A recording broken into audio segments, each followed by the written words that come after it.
If you're walking it, yeah. There'd be no way you could draw. And these are always on, right? Always on, just like you, Carl. Well, good evening, everyone, and welcome to the 6th of December in the Urban Village Development Commission. Filling in for Jeff Walker, who's in China tonight. First order of business is commission membership. Doesn't have a name, so I'm guessing that's Lucy Sloman.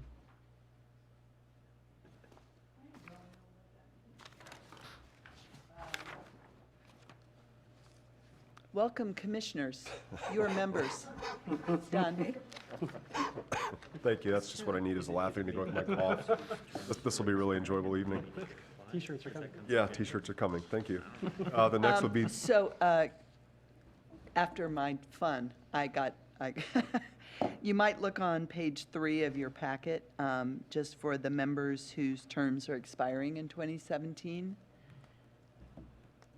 So Joy and Jeff and Emily will need to either reapply in January when it opens up, or will. advise otherwise. Okay. Thank you for that. The next is the approval of minutes from the meeting on the 15th of November, of which I was, as Jim points out, I was traveling. I have 2 corrections to make. Yes, ma'am. Okay, on page 4, for members present, I was there. So Michelle Kemper. I think in error, it might have been listed as Emily, I'm not sure. And then on page 8, where it says Right. Emily Goodrich. I will just add that Emily was not present. Okay, I think that's the error. And then on page 8, the concerns about natural grass and the Filter. field turf, thank you, I couldn't think of the word. I made that comment. I apologize. I was not at the meeting. I did them from the tape, and I couldn't quite figure out who was who. So Okay. I apologize. Use your deeper voice next time. Okay. I have one very minor correction as well, and that's on page 9. I guess the second paragraph down. McKillop said no impact had been identified to critical areas at this point. That was a question.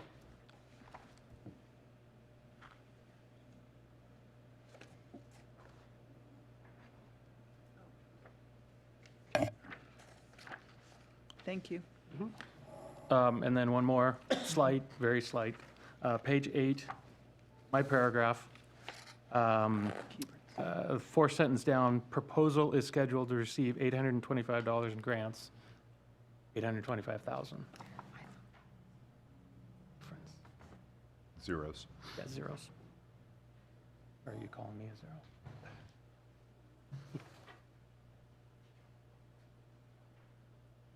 Okay, with those changes, do we have a motion to approve the minutes of 15 November? So moved? So moved. Second? All in favor? Aye. All right. Minutes are good to go. And until we get to public comment, looks like we have one order of business, the major amendment to the Issaquah Highlands Development Agreement, Mr. Niven. We didn't catch you off guard with that, did we, Keith?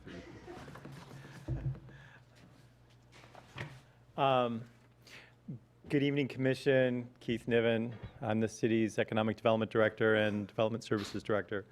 And I'm going to start off this conversation this evening, and then Lucy's going to pitch in and do some of the kind of technical analysis. So I'm going to spend a little bit of time giving you some context to understand kind of what decision is in front of you and what is in front of the City Council. So the applicant, which is Polygon Northwest, purchased 100 transfer development rights. So I'm going to use a lot of weird planning jargon, so if there's anything you want me to spend more time on explaining, happy to do that, all right? But I don't want to spend time if you don't need me to. So the applicant purchased 100 transfer development rights from a third party to use in Issaquah Highlands. Keith, I appreciate you offering. Maybe you could briefly explain TDRs, because Absolutely. those of us who are on early are probably familiar with them, but there's probably people in the audience and a few new commission members that are unfamiliar. Okay.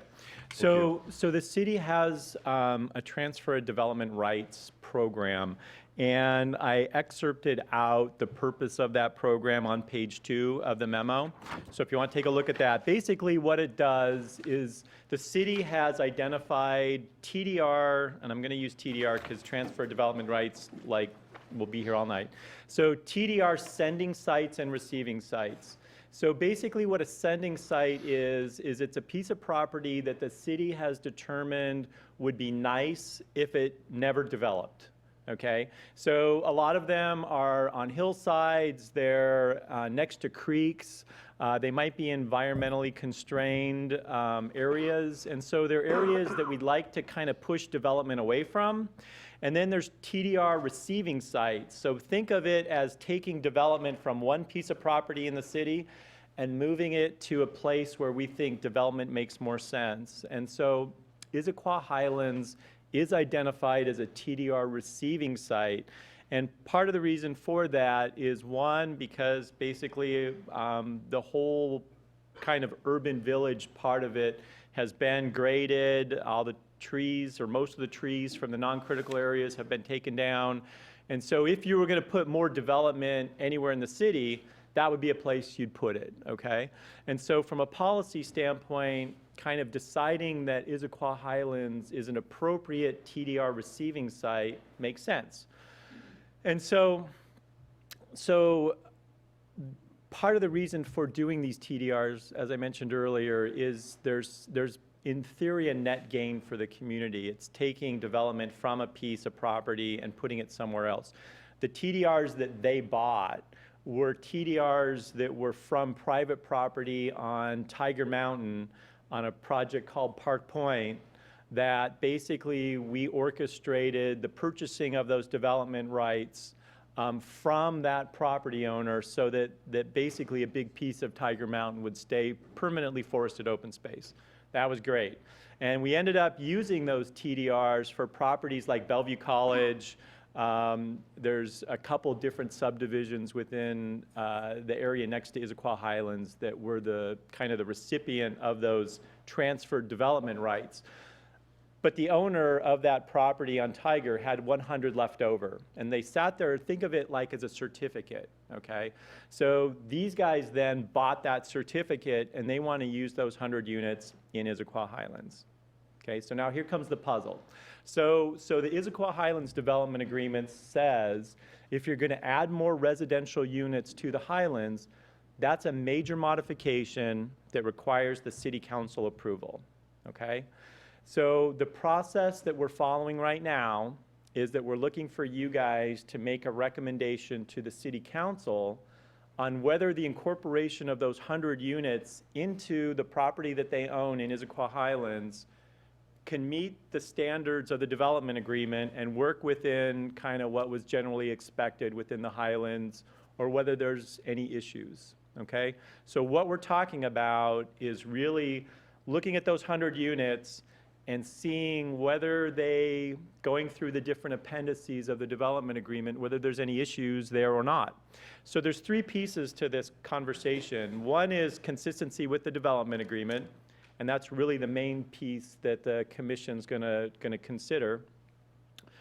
Are there any environmental impacts? So a separate SEPA decision needs to be issued by the city, because these 100 units were not evaluated as part of the EIS environmental impact statement for Issaquah Highlands. So we have to do an environmental review, and primarily that's looking at, are there any new impacts? It includes, and the biggest piece, as you can all guess, is traffic.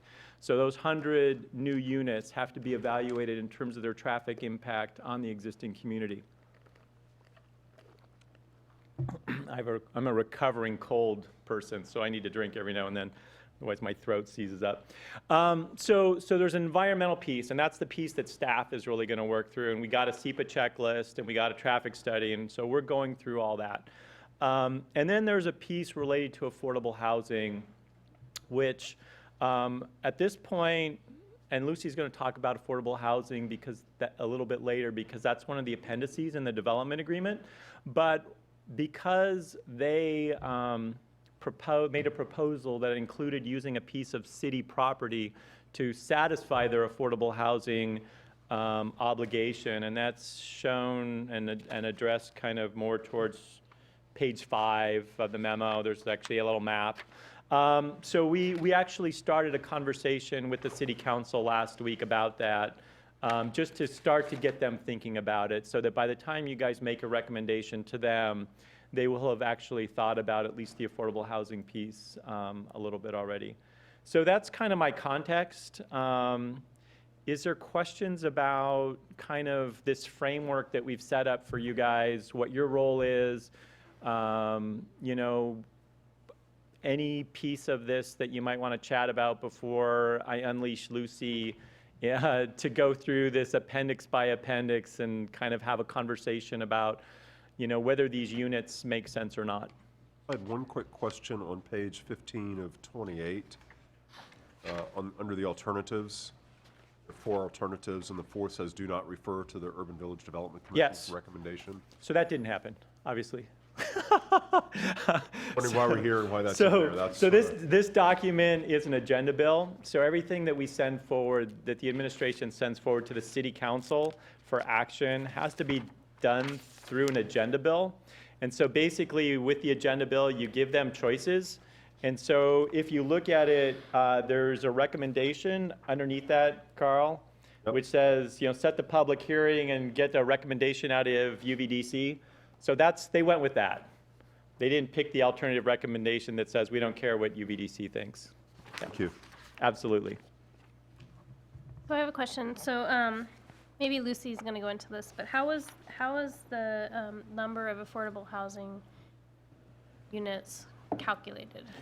So if you read the TDR code in the city code, it does not say that when you use these transfer development rights, a certain number of them have to be affordable, right? So there's no set rule that we chose. What we did was we said the original entitlement for Issaquah Highlands in the development agreement was that 30% of the total housing units had to be affordable.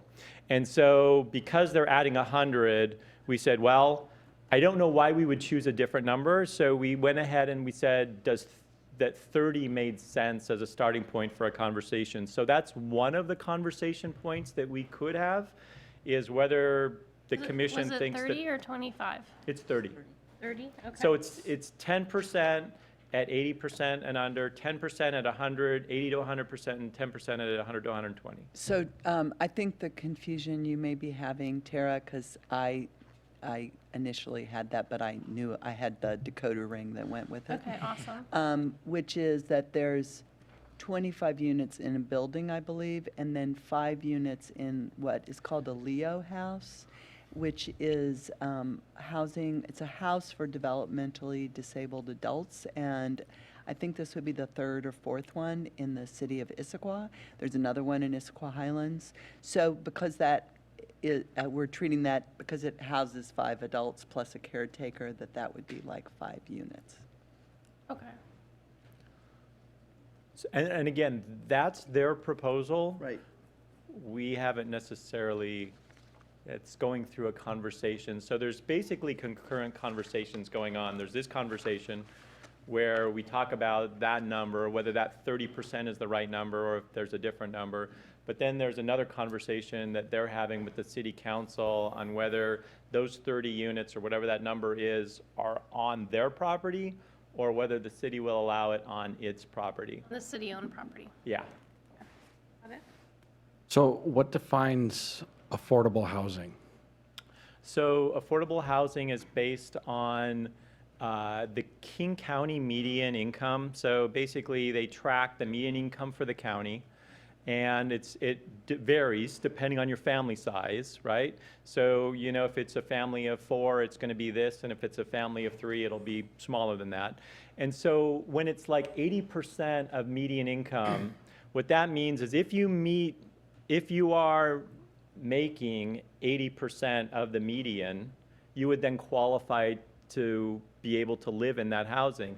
If you make more than the median or more than 80%, then you would not be able to qualify for that housing.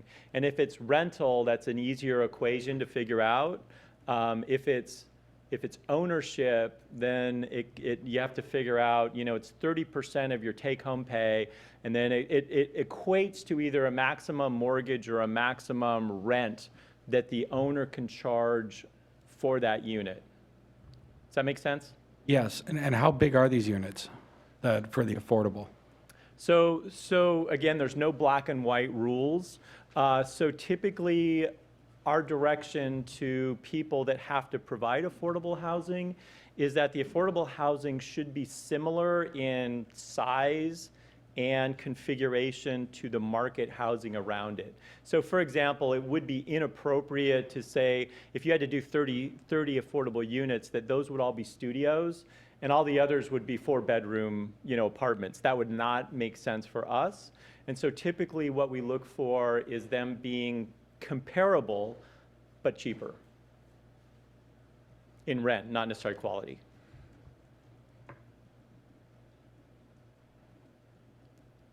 Okay, we good for now? Lucy is Other going to talk questions? about affordable housing, but we can park for as long as you want, wherever you want, because that's why we're here.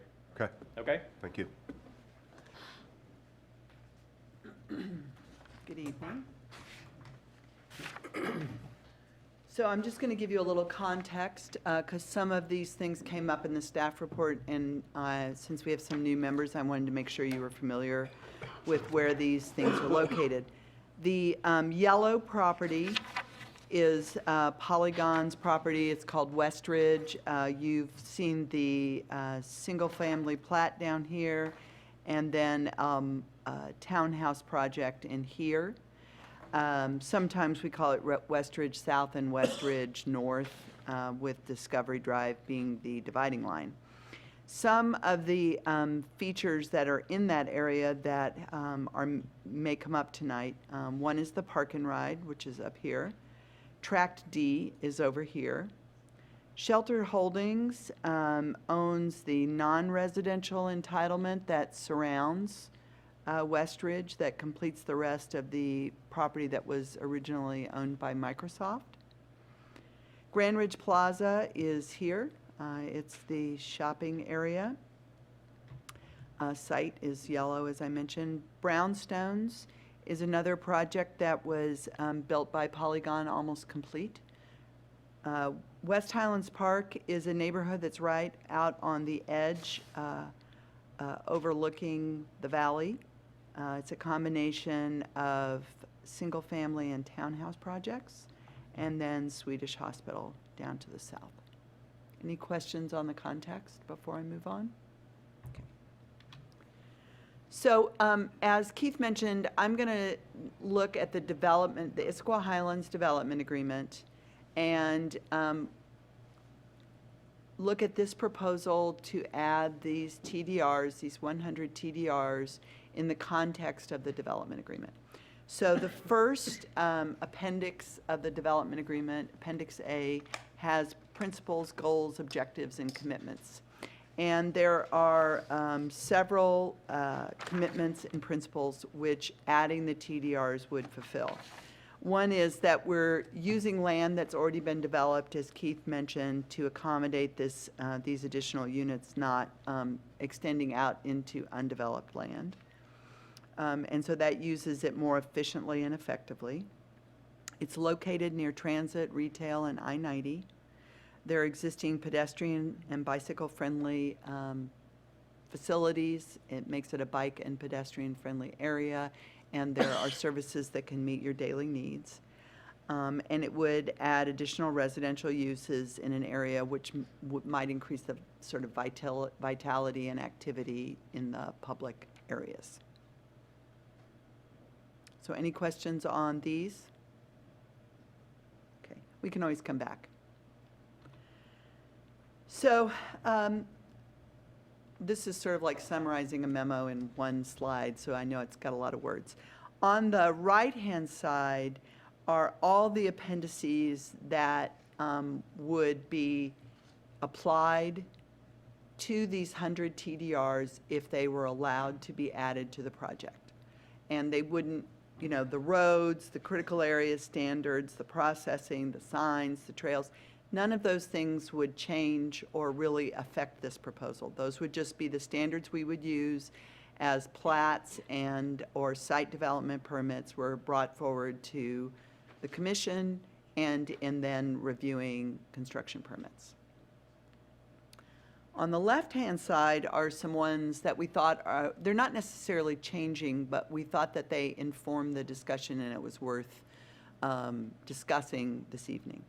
So we've talked about Appendix A. Appendix B has a range of, it gives the ranges of uses that are allowed and the range of density that is allowed. So residential use is an allowed use, so that's no change.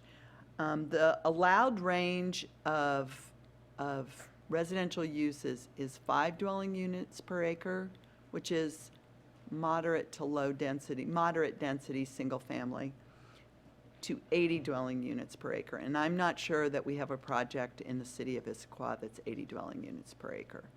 I have a slide that shows some various densities. Atlas is at 70 dwelling units per acre. The YWCA, or not 70, 67. The YWCA is at 64. So there are some pretty dense projects in the city. There are also some not so dense projects, so we have a range. This, without the TDRs, using the 265 dwelling units that they already own that are entitled by the development agreement, the existing development agreement, they would have either 7 or 10 dwelling units per acre, depending on whether you included the south piece of property in the calculation or not. So if you included all the yellow areas, it would be at 7. If you only counted what I referred to as West Ridge North, it would be 10. Okay? With the TDRs, all the property would be at 9.5. With only the north property, it would at 13.6. Now, that's lower than any project that's around it. So I have, as I said, I have a slide, and if you're interested, we can go look at that and see some other projects for comparison. Stormwater, they would be required to construct detention and treatment for their property. In terms of discharge, the city has available capacity, which they would pay for the right to use. Water and sewer, they would have to build additional infrastructure. SEPA, which is the state Just a quick environmental. question. So when you're saying they, you mean the developers? Yes, thanks. Pronouns are always a bugger. Yes, so as part of their development for stormwater and water and sewer, they would be required to build the infrastructure necessary to support it. SEPA stands for the State Environmental Policy Act. There was an environmental impact statement done for Issaquah Highlands back in the 90s, and that covers the build-out of the project. But because, as Keith mentioned, these 100 TDRs were not part of that original evaluation, they have submitted what's called a SEPA checklist, where they fill out a bunch of information about the project, and the city is currently evaluating that and evaluating the impacts of those 100 TDRs. Transportation, they would have to, the developer would have to build the streets and the frontage improvements necessary for their project. And for off-site impacts, they would pay the transportation impact fees that are in place for the city right now. Capital facilities, the original development agreement had a pretty extensive capital facilities plan related to parks and vehicles for police and fire, et cetera. And so because that is complete, that has all been completed, they would pay the impact fees for all the various impact fees the city has in place right now, and those I think most, if not all of those are listed. So there's a parks impact fee, fire, school, general government, police, bicycle, and pedestrian. And lastly, I think Keith covered this, but the original development agreement required 10% of the units at each of the 3 levels of affordability, 80, 100, and 120%. So since there was over 3,000 units, there was over 300 units at each of those levels. Questions?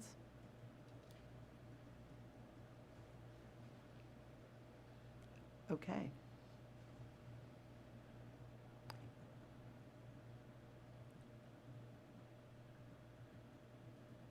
Oh, just thinking, any, That's fair. Now, I can show you, it seemed like there was some interest in the density discussion. Would it be helpful to see a map of that? Okay. So this map has a lot of information on it. So the yellow is the north and south areas of Westridge. These are the ones that are, this is, I think, all the residential projects that are around this project. So if we look at that, that's the ones with these orange boxes around them. So, for instance, the YWCA, which is number 3, is 61 dwelling units per acre. Discovery West, which was the first phase of Devco's project, is 47. Their second phase, Devco's second phase is, I'm sorry, their last phase was at 47. Their first phase was at 29. And then Brownstones, which was a previous Polygon project, is at 19. And West Highlands Park, which is a combination of single-family and sort of townhouse structured combination of units, is at 16.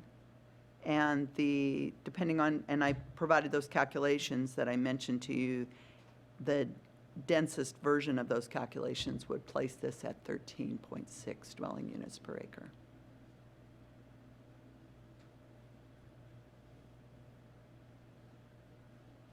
So I have a question. Hopefully it's relevant to this conversation. So I read that there is a kind of a requirement to be able to walk to the commercial centers. So what would be the sort of the path that someone would take to walk to the commercial centers? So let's go back here.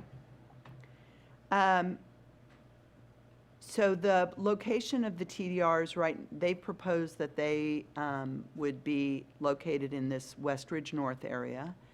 And the streets system, Discovery, Ellis, this is Federal, and Park.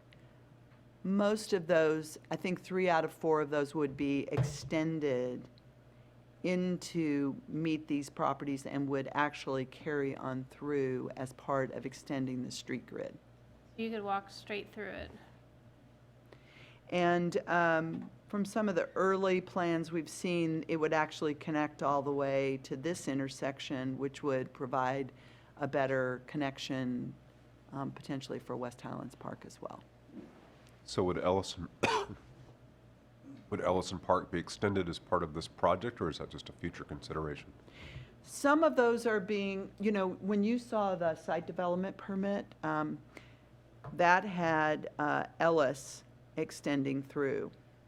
Now, you can see that some of these are going through Shelter's property. Right. So there has been some negotiation on their part about, are all the streets being extended through, or some of them? And some of that won't maybe be decided until Shelter proposes the development for their property. Lucy, I guess a comment and a question. For me, this one is a little bit, it's quite a bit different in that, a lot of the questions that we have usually relate to transportation, parking, traffic, things like that.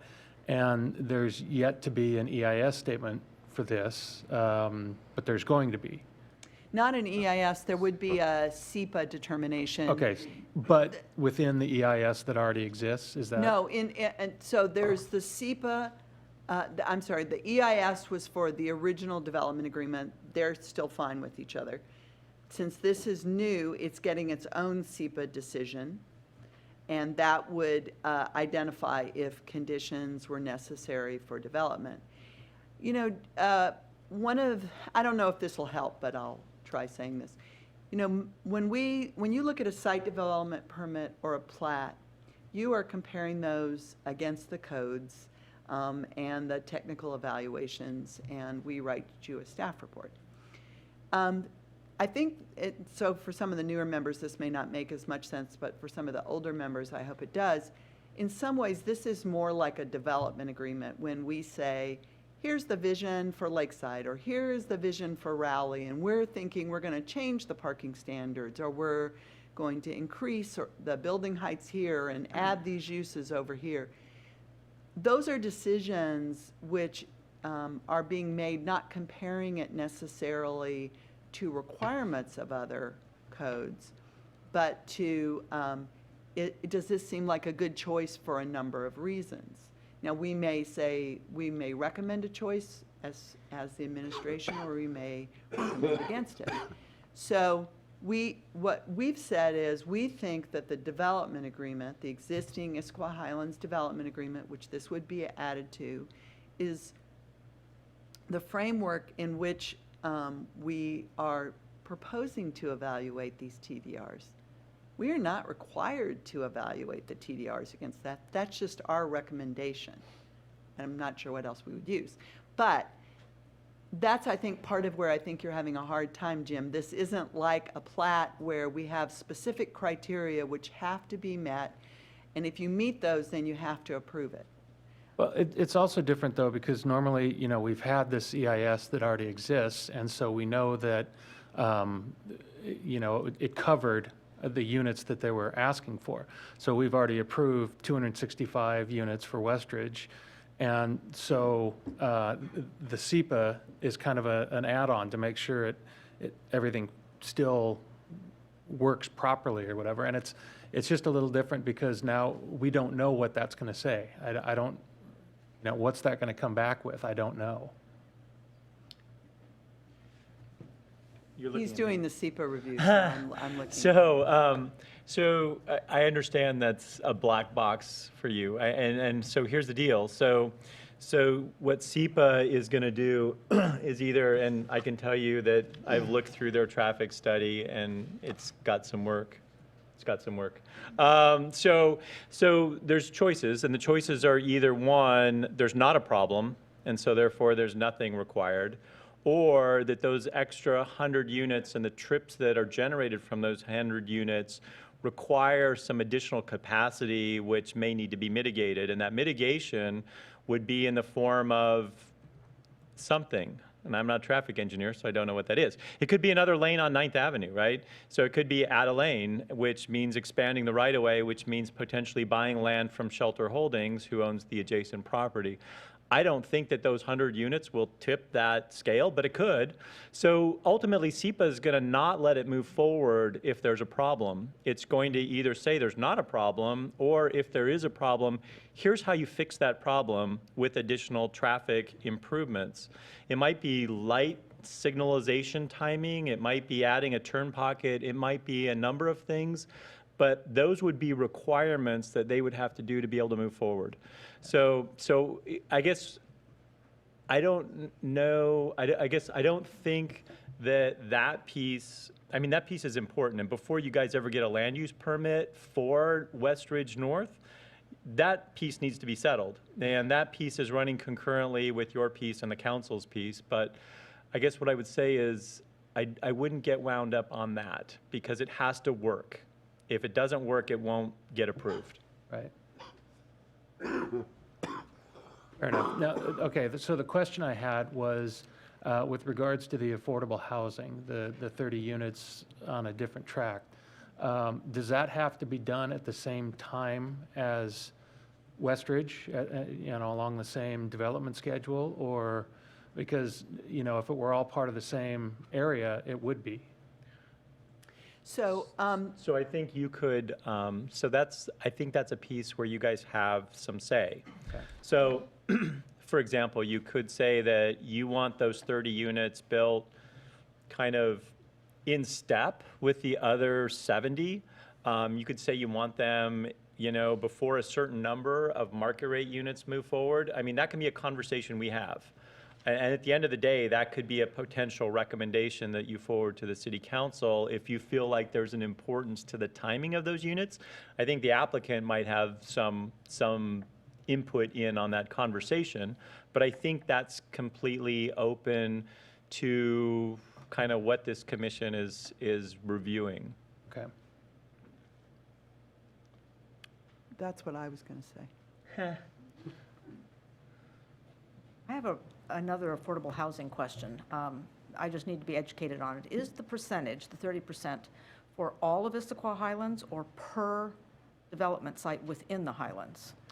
It was as a whole. So what happened was it allowed the master developer, which was Port Blakely Communities, to figure out how to kind of build that out. So in some cases, they allocated a certain number per development. But in some cases, like with the YWCA and with Lauren Heights, some of those lower level affordable units that take public subsidies to actually get them built, they have to come in a block of, the general rule's 50 or more. And so when you do that, that means other neighborhoods in Issaquah Highlands don't have any. So you have some clusters, but the idea was it was going to be spread out, so you didn't put all 900, thank you. So you didn't put all 900 in one area. So, and there's a map that we have. I don't know if we have it with us. Look, we do have it with us. So that's the dispersion of those affordable units within Issaquah Highlands. And it may be hard to read. The blue means units that are 80% or less. Red is 100% or less. And green is 120% or less. So I think if we were successful, you'd say, I don't even know where most of those units are in Issaquah Highlands. And I think most of the residents probably don't know where those units are. Because, if you don't, other than the Y, and the Y has like 140 kind of all in one spot. But otherwise, we spread out the affordable units, the Habitat units and the Leo house that's in the Highlands. They're all actually fairly well spread out. That actually got to the heart of my question, thank you. I'll just add on to that a little bit. I don't understand the math, but could you make comment on the proportion of putting 30% in this location?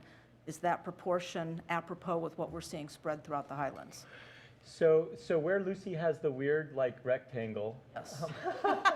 So this is tract D that was mentioned. And this is my lazy version of where Westridge North is. And, for instance, Discovery Heights, in their first phase, they have 51 units that are less than 80% and of median income, and they are just integrated in with market rate units in that project. So it is not, as Keith said, it's not unusual to have both market rate and income restricted housing mixed together. I understand that. I just want to know what the ratio is. Is it 50-50 in this proposal, or is it 90-10? I don't know what the ratio is. So they proposed, they have 100 market rate units, which is their TDRs, and their proposal was to build another 30 units on this city-owned parcel. So, does that answer your question? No. So let me try. So the property that they own, and I'm just gonna go play with my finger, which is kind of like right here and right here. So they had 365 housing units to build in those two areas. 265 without the TDRs. Okay, I'm going with 365. So 265, and they're asking for the 100 to go in. So it could be a total of 365 units. And if we go with 10% of, or not 10%, 30% of the TDRs being affordable, that would be 30 units out of those 365 in that neighborhood being affordable. Does that answer your question? Yes, and that's reasonable in comparison to other units where we have affordable housing ratio. So that's consistent with the overall ratio that was in the development agreement for the entitlement, that 30% of the housing units would be affordable. The allocation, as you can see, there's some neighborhoods that have zero, right? I mean, it's just, so part of it was the city left some of the decisions up to the master developer to pick and choose which neighborhoods would have affordable housing. And so they then picked areas that made sense for them. And what we were interested in was making sure we hit the numbers of units that the development agreement said we would get. It didn't specify they had to be in certain areas or they had to be spread out. Just as an overall policy, we didn't want them all in one location or a significant cluster altogether. Thank you. Yeah. I have a question. So, just to be clear, so the proposal is that smaller rectangle that's in the center where the city-owned land? A city-owned land? We own that parcel, yes. And the idea is that we're going to allow the developer to put the affordable housing there so they can build on the other area. So that was their proposal, is that they offered to build 30 units on that smaller rectangle so that they wouldn't have to build any on the bigger rectangle. Within the current, okay. And, you know, to some extent, that is the council's decision if the city land gets to be used that way. Now, if you have thoughts about it, you're absolutely welcome to contribute to that conversation. I think a lot of what the council is looking for, because of the UVDC's experience with the development agreement, is what is the right percentage or number? What level are those? What income level are those? And are there other things that we need to include in this discussion, either related to affordable housing, such as Jim's point about what the timing is of the construction of those units relative to other units, or other aspects of the development agreement that you feel should be considered or required as part of allowing those. If you're going to allow the 100 TDRs, what would you need to have considered? So why the proposal for the 30 there instead of where they're currently going to develop? What was the reasoning for that?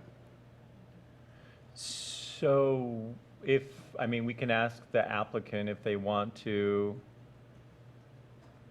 address, that's up to you, Yeah, right? If we have, I assume we can ask Mr. Rawlings to answer some questions. Absolutely. If you guys have questions. Do we have more than one? I don't want to have Richard come up. I'd like to hear about the scheduling too, when you plan to, whether or not it was moved or not.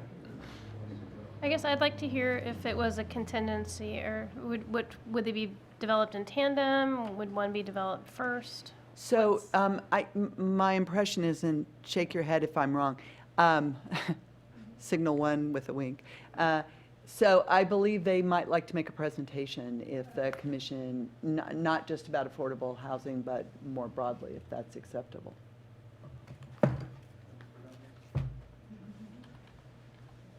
I don't know what math you'd like. This is fine. Good evening. Nick Abdelnor with Polygon Northwest. Thank you for your time this evening.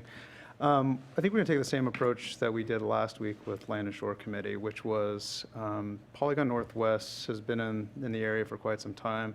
We've been before you already with a couple of recent projects. We actually spent the last 60 to 90 days working with staff on this proposal. So this wasn't a, hey, here's what we want to do. Technically, the TDRs, as you all know, do not have an affordable housing requirement. But what we'd like to do is work within the development agreement, which is set to expire in about a year. So rather than restart the sort of process and work with no DA or work with a rezoning, staff and Polygon thought, let's move the project forward. Let's adopt the TDRs, which is through a major modification. Let's use the existing development agreement, the guidelines, the details, all the requirements, so that it looks and feels the same way that the two previous projects, the single family to the south and also the townhomes to the south, and what you will see, the single family to the north, all look like one community within the development agreement. There's been a couple of questions. Do you want me to hit on a couple that I heard recently? And then you can ask me any questions that you'd like.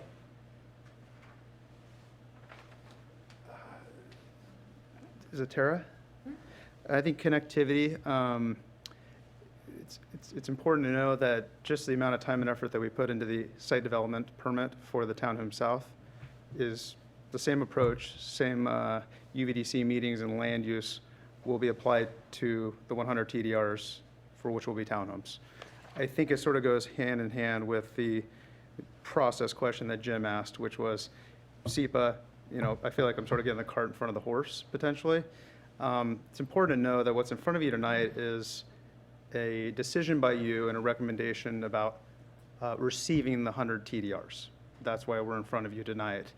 Subsequent to that, we are going to make an SDP application to administration and staff, and we will be back in front of you for a formal UVDC meeting to go through street design, layout, connectivity, facades, interconnectivity, the whole 9 yards.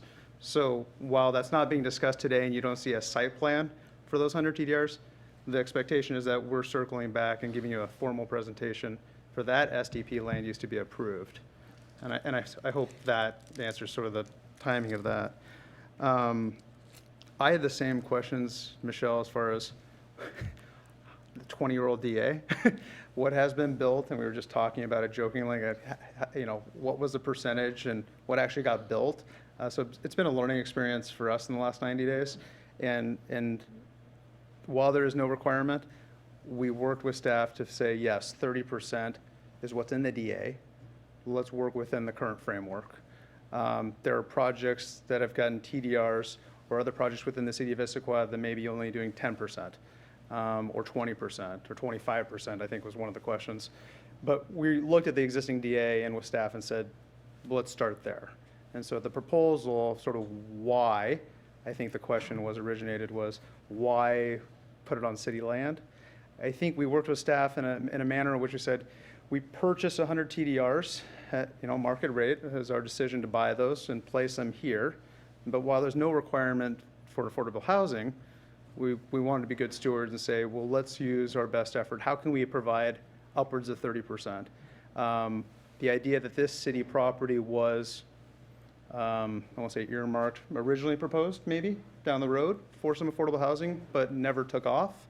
And we've had the relationships with Leo Housing and with King County Arch Affordable Housing, past projects in King County and specifically in the Highlands. We said, hey, this could make sense. We have the ability to go build this project since we are going to be actively building, a driver away from here. So we thought there was a lot of benefits for Polygon to do that with the city and also make sure that these were in perpetuity affordable housing units, not to be resold down the road. Does that mean then that the building schedule would be the same as Westridge? I think the intent is with this 100-unit TDR, we'll call it the second multifamily or the multifamily north, we would have the intention to build it in line with that. We could talk specificity as far as maybe before the 50th halfway mark of occupancy maybe for those 100 TDRs that you need to hit a milestone for the affordable, but it's our intent to have it done when we're done, if not earlier, because that'll be our last project up there in the Highlands. So just to make it clear for Yep. me, so if the deal to put affordable housing on the city-owned property didn't go through, would there be any requirements to put affordable housing on the main property? I think there's an expectation to work with the DA, and I'm not trying to be evasive. We had our Land and Shore Committee meeting last week. It was more of a presentation and to listen to feedback. There was clearly some initial feedback to understand why on city property. There was also some initial feedback as to connectivity and walkability to park and ride, all valid concerns. But I think what was needed or generated after that was more discussion with staff to figure out, I don't want to use the verbiage of a win-win, but we were trying to work together on a solution.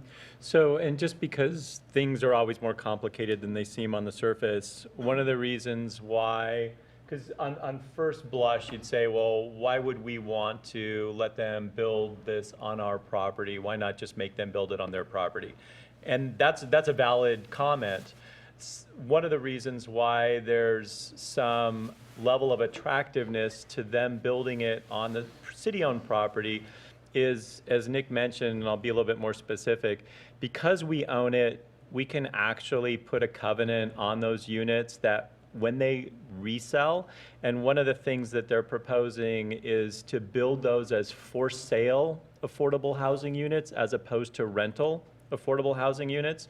And for sale affordable housing units are much harder to come by. Habitat for Humanity does them really well, and we have a habitat project already up in the Highlands. But to get other builders to build basically set price ownership housing is much harder than getting it as rental. And so there's a whole conversation that could be had about whether that amount of value is worth, giving the land or potentially selling the land to them to do that on. The other piece is that what they're proposing is to do that affordable housing project without any city financial assistance. And that doesn't always work that way. Usually when we get affordable housing projects, there's some sort of city funding or arch funding that goes to help get that off the ground. So there are some benefits. I'm not saying they justify us making a recommendation that that's a good thing to do, but it's a little bit more complicated than it may seem on the surface. Did I hear that could remain affordable housing for sale in perpetuity? Yes, so basically So what you... Sale to sale to sale, it would remain in an affordable Yeah, so range. that's one of the lessons we learned with some of the D.R. Horton affordable units that were condominiums, is that during the recession, that basically when banks took them over, that our rights to them being affordable housing became subservient to the lien holders. And so we lost some of the units through kind of the recession. But because we own that property, we can actually write the covenant that that them being affordable in perpetuity would survive a bankruptcy.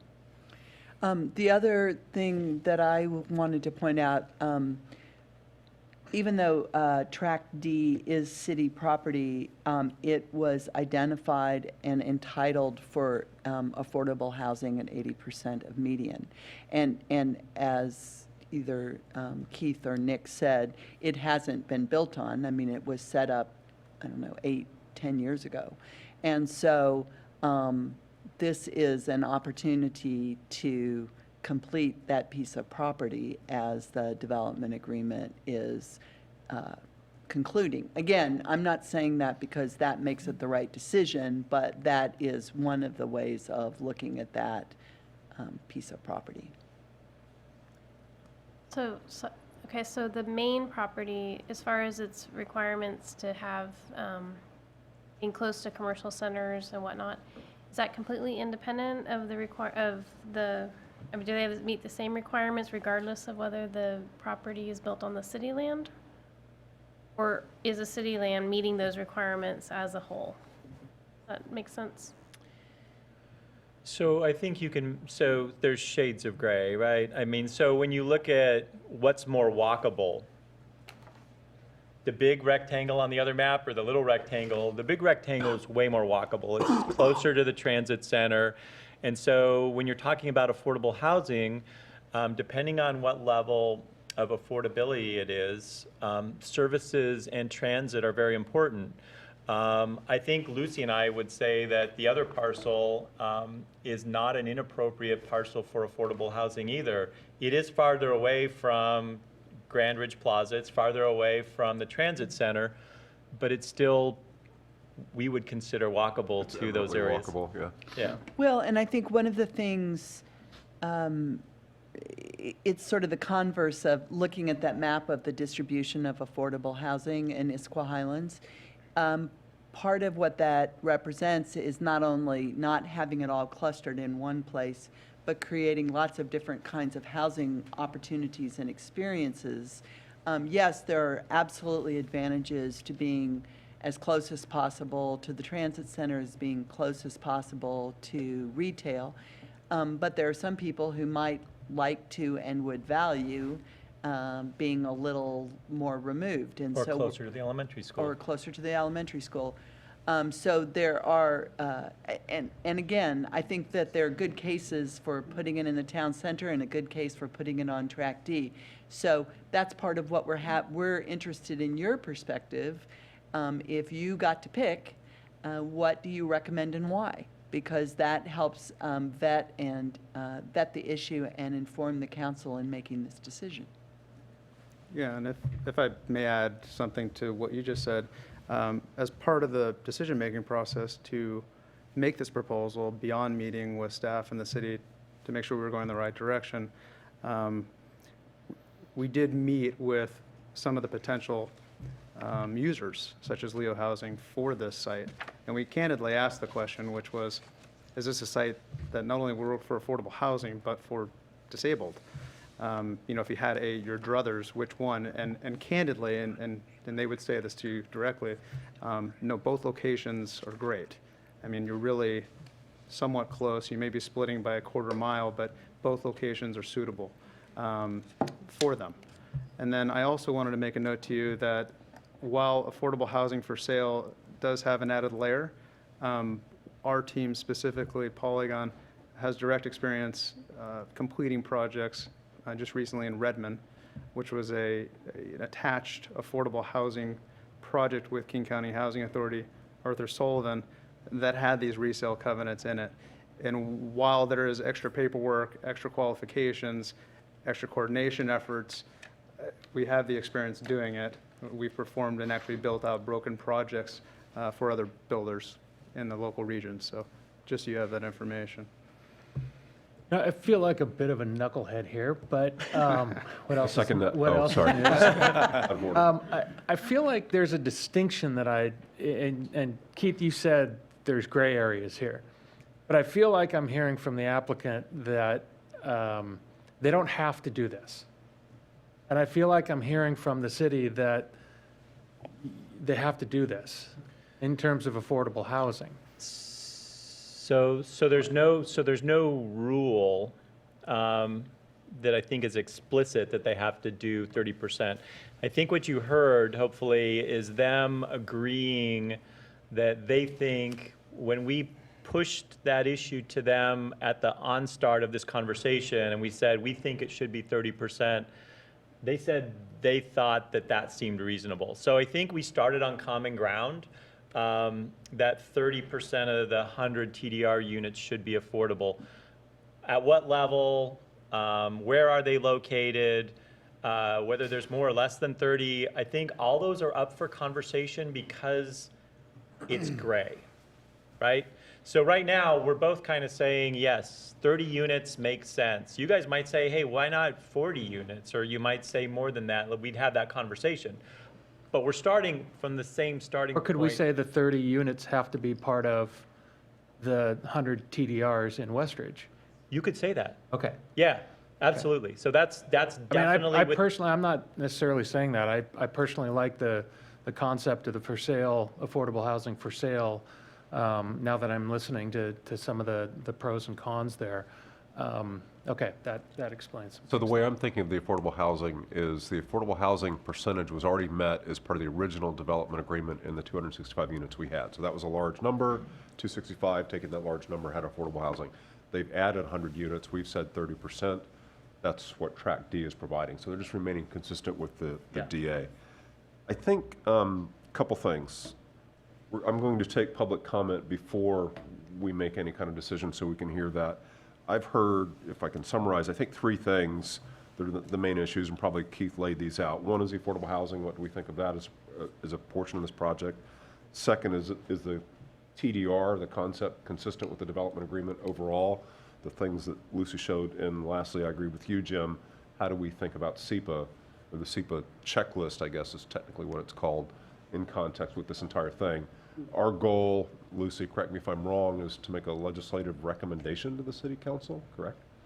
It's not unlike what you, again, do at the end of a development agreement where you say, and you know, sometimes what you do is you say, we recommend this development agreement, or you say, these are our parking lot issues that we couldn't resolve, or on this topic, we can't reach resolution. Here's one side of the discussion, here's the other side.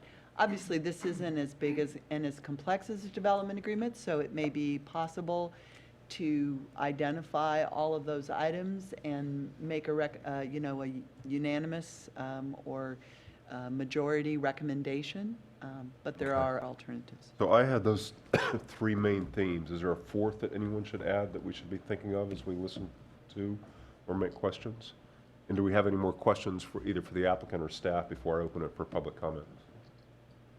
Good. You guys got anything to say? In that case, I'll open it for public comment at 8:02. Do we have a sign-up sheet? This is a public meeting, not a public hearing, so that would be great. Thank you, and thank you. You're welcome. Hi. My name's Amanda Wood. I am a resident of Forest Ridge, which is the housing development that is immediately next to Track D. It was a Polygon development. I am here representing at least 10 or 15 homeowners in that development. There's, I believe, 80 homes in our development. Our biggest concerns are two main issues. It's traffic.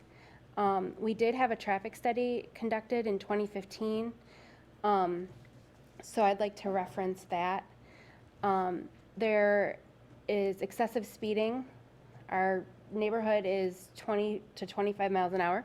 There's excessive speeding that we're very concerned with. We all have very small children.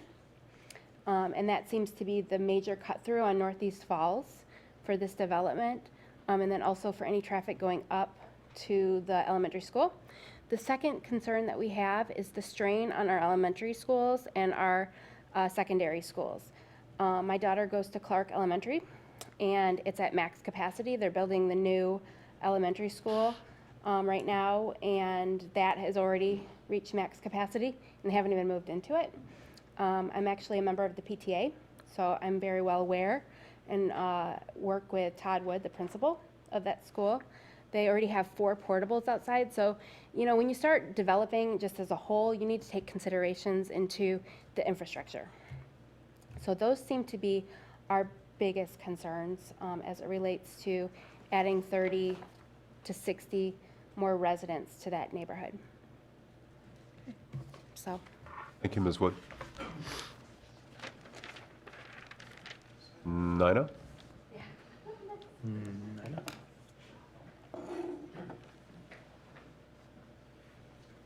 Excuse me, Ms. Milligan, pardon me. Yeah, Ms. Milligan, that's right.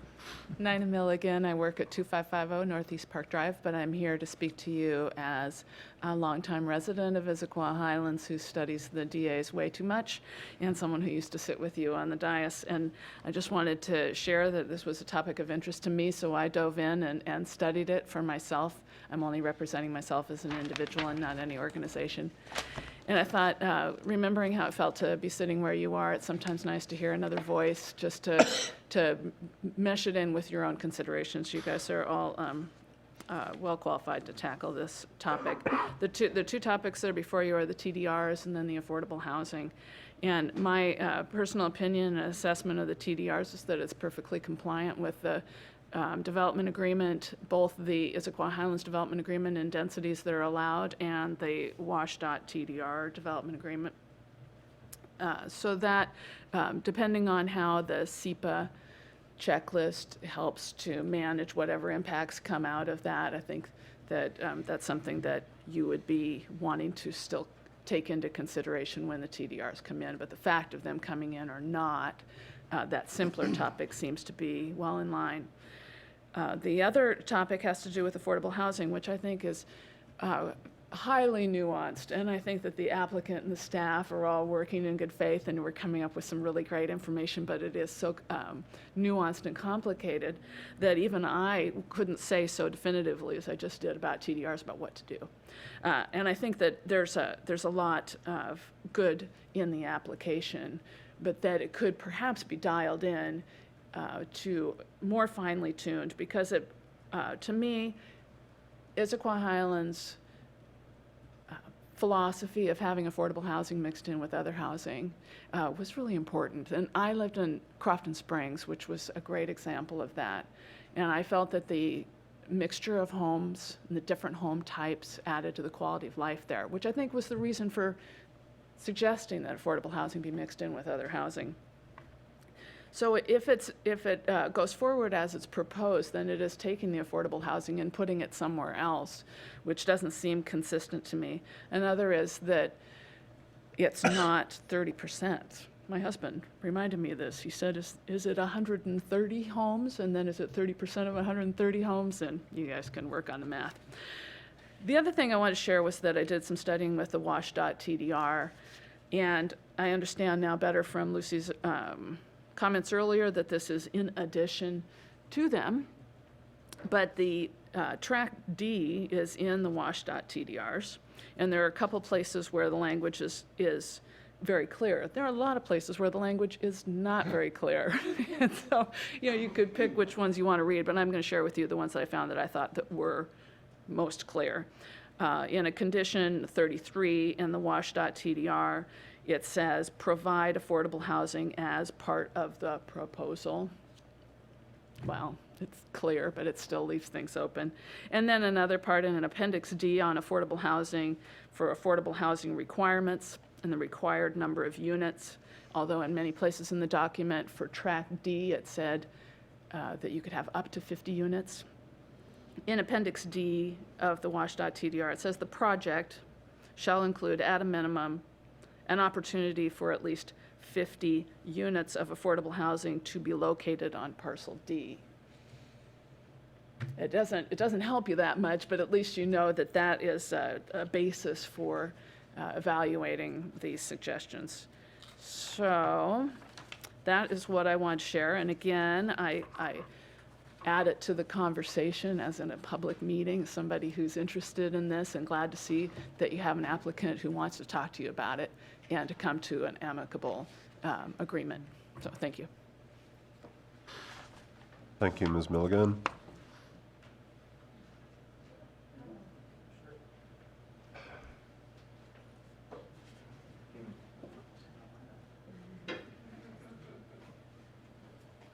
Hello, my name is Mike Dove. Hey, buddy. I'm a resident of Forest Ridge, which is located next to Track D as well.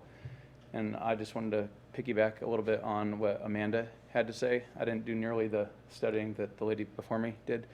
I'm going to come at it more of a practical manner. I think what Amanda was saying about the concerns over speeding and traffic, and what she didn't talk about was parking as well. So when they did that study for speeding in 2015, that was before you wanted to add 30 more units. So 14th Place Northeast is where I, as well as a lot of these people live. Excuse me. It probably is considered a 2-lane road, but with the parking situation that it is, it's more of a 1-lane road. And if somebody's coming from the other direction, that other car needs to pull over to let the other car through. So by allowing 30 more units, which is probably, I mean, you guys have done the studies, how many more people, 100 more people maybe, to that already congested area is going to make for horrible traffic and horrible parking, which is already happening, so it's going to make it even worse.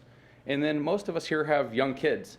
And when we talk about speeding, you know, a lot of us are already out there yelling at cars to slow down because it's not, I mean, it might be on 14th, I haven't seen a speed limit sign, but it might be 25, but if you're going 15 miles an hour, it seems really fast.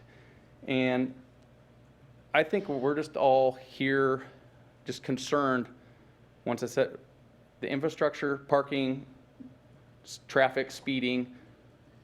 And then I heard, I don't remember her name, but she was talking about how affordable housing, and I'm all for affordable housing. I just don't know if Track D is the right place for it. But you were talking about how in affordable housing, depending on the level, you want it to be closer to transit. And then Track D wasn't maybe as ideal for transit, but it was more ideal because it was close to the schooling. But that schooling that you're referring to isn't those Track D, they wouldn't be going to those schools.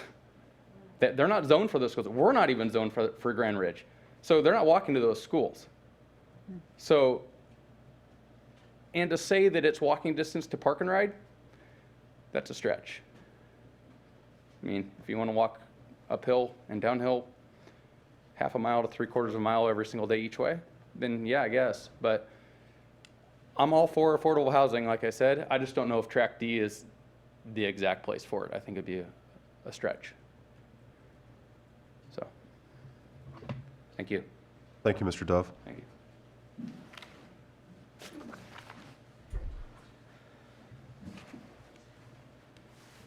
Hello, my name is Chris McNamara. I'm also a resident of Forest Ridge. I just wanted to echo some of the concerns raised. Myself, really just kind of living in the area, having been there a couple of years, I think that, it's very clear that the original layout was designed for what it was planned for and zoned for.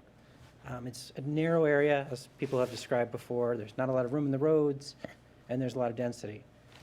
So just my concern, I think, is very similar to those who have spoken before me, that that much density added to an area that really wasn't developed or planned for it is concerning as a resident, whether it be traffic issues, safety issues, or any of the issues that come along with it. I thought there were some really interesting points raised in this discussion that I wasn't aware of in terms of how maybe the company or the applicant is considering our tract versus maybe another tract. And I think that's something to also consider in terms of, is this something that is maybe not the main issue. I mean, there's a new development, which I think is really exciting, but also affordable housing is a really important issue that if we're thinking about, we should be thinking about, well, we're trying to bring this really great and exciting new development. We should be thinking about, let's bring that new housing and low-income housing or affordable housing everywhere. And for our area, I think some people hit on the fact that it's a Polygon area, and a lot of us had relations with Polygon and bought from that company. And I think it's in some ways easier to kind of have that be put in an area that's already built and developed versus having it in the newer area. And I think it'd be a really great thing if we kind of made that statement of, let's put it in all places and really make a statement. But my main concern, as I mentioned, is just I think the environment and the density. And I think that as a resident, I think that the area just isn't suited to support the growth. Thank you, Mr. McNamara. Ms. Marsh?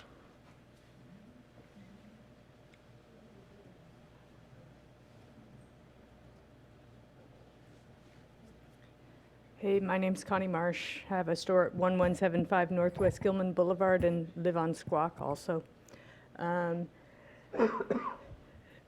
So this one is awkward because it feels like, I don't know, we're being pitched with an idea, and I'm not sure what the parameters are. I cannot abide it when SEPA comes after the proposal.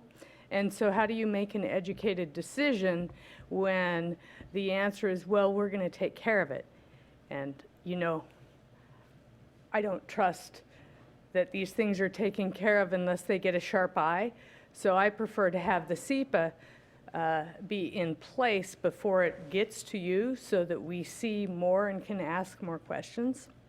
So I'm not exactly sure of the timing of this and whether it's going to come back to you before you make a decision with all of these bits in place, but that's what I would request if I was you. So transfer of development rights of 100 units, the The land will hold it, it works with the zoning. I think it's within the spirit of the development agreement. If they agree to do the affordable housing as a proportion of that, I think that is also in the spirit of the development agreement. Parks have sort of fallen off the wayside. I would like to see the Parks Department say what they would either like to see in this area, or if they would prefer to just have parks impact fees, because you'll note that really you don't have any parks over on that side, and that's a deficit over by Swedish, you know, on that whole side of Highlands Drive, and you need that. You need those. So is what is appropriate to have in this change? Can you negotiate for that? Now, all of the other things, traffic, well, traffic is a bugaboo, isn't it?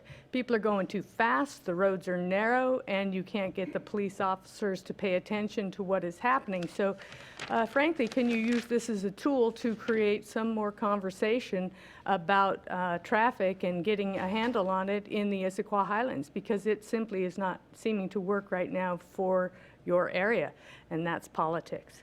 So then we have parcel D, one of my favorites, inappropriately logged a while ago. In my mind, after we did the washed-out transfer of development rights, it has languished in that area.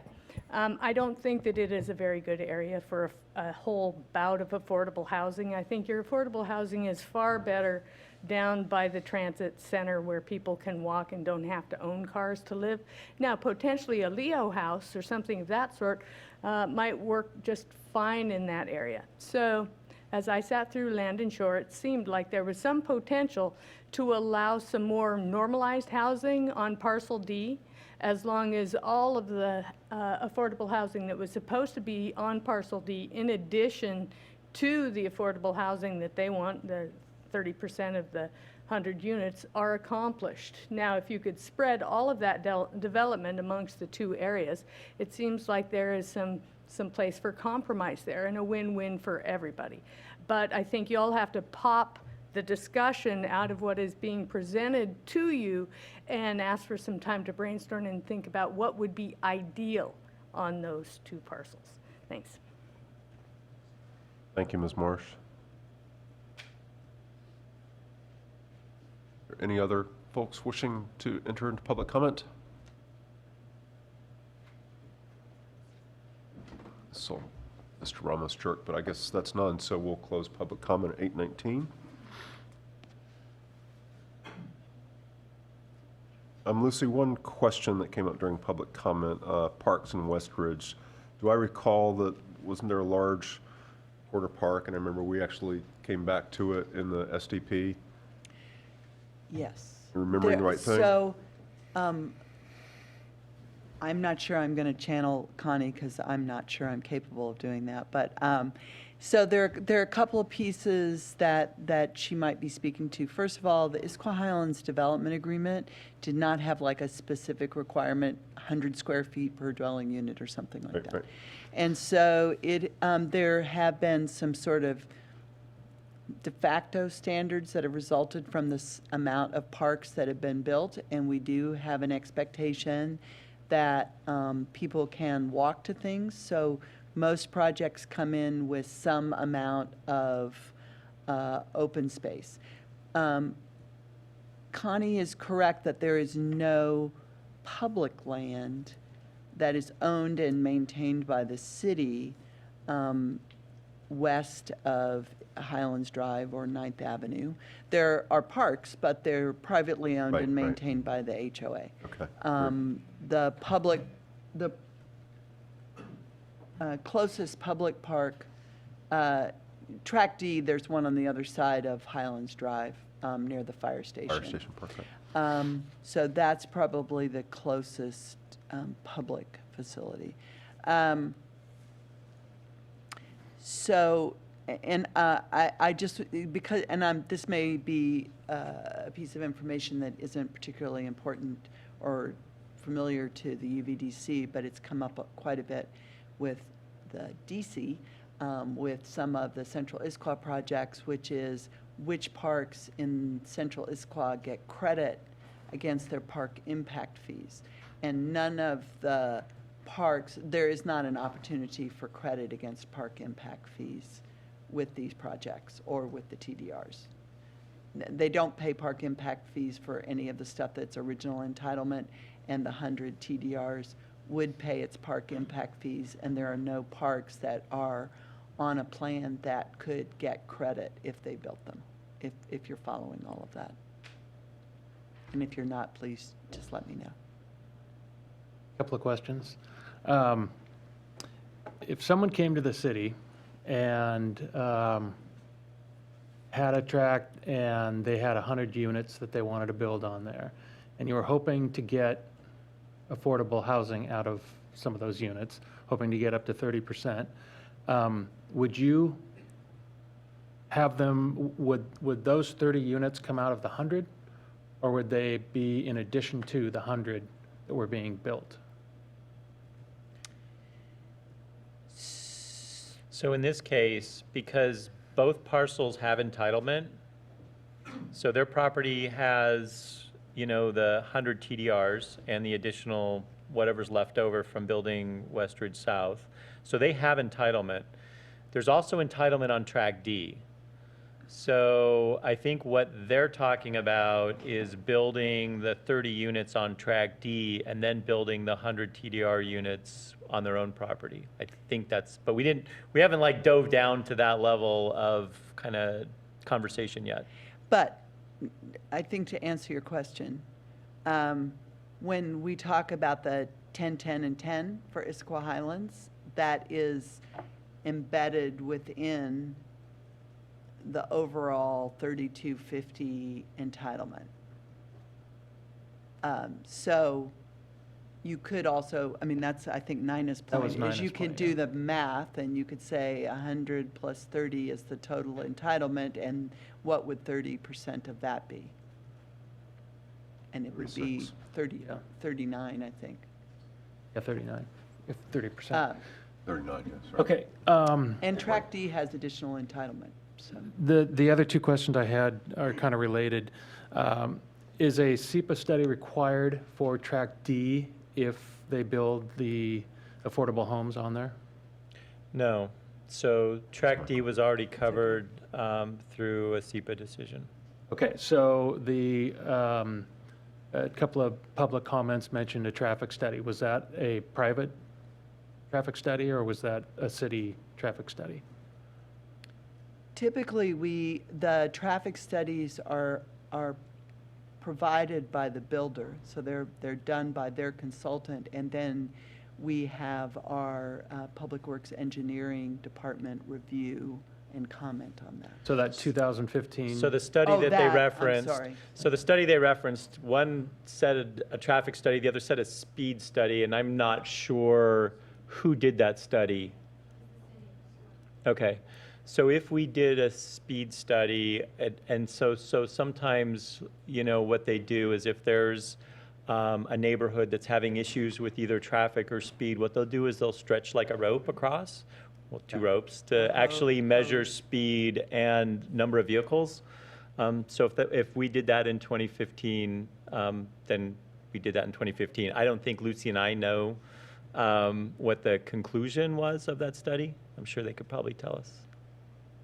And the thing that I was saying, I misunderstood your question. I was speaking more towards the sort of SEPA, the traffic study that was prepared for the environmental evaluation.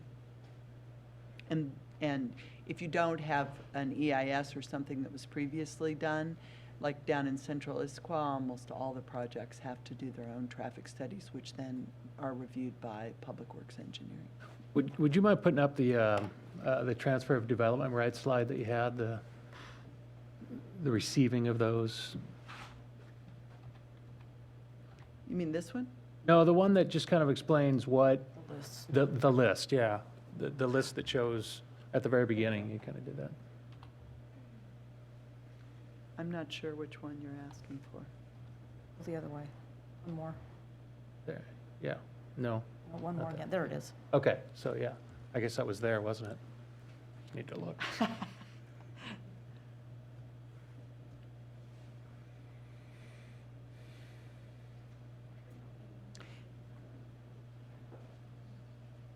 this is not keeping with the questions we're at right now. I'm kind of recycling back. In part of our discussion, I believe the developer mentioned it's still a question of whether or not affordable housing would be rental or purchase. Is that a discussion point to be decided later? So the development agreement did not specify ownership or rental. So part of that, I hate to answer your question with it depends, but so part of that is to some extent up to you guys in that the original development agreement did not specify ownership or rental. It just said number of units. And so if you guys want to add a layer of specificity beyond that and say, we think a certain number should be ownership or they can be rental or, I mean, so if you don't do anything, they get to pick rental or ownership. Okay, then I would like to advocate. I live in Tallis, and in Tallis we have a 61-unit rental area. I'm very close to it. I'm directly across the street from it. And then there's also some ownership units that are going to be down the hill. They're still under construction. A rental area with affordable housing has very high turnover and needs an on-site manager to manage the rental unit. The other is crime, property values, and trash. And I would be a strong advocate for purchased affordable housing as opposed to rental. If I was living in the Highlands, that's just my advocacy. You get to Yay. advocate on That's- behalf of all urban villages in Issaquah, so. Okay. So that is our, I'm new at that is this, our so I'm proposal not sure how much before I you can guys. say and how much I have to be Absolutely. quiet. I'm sorry.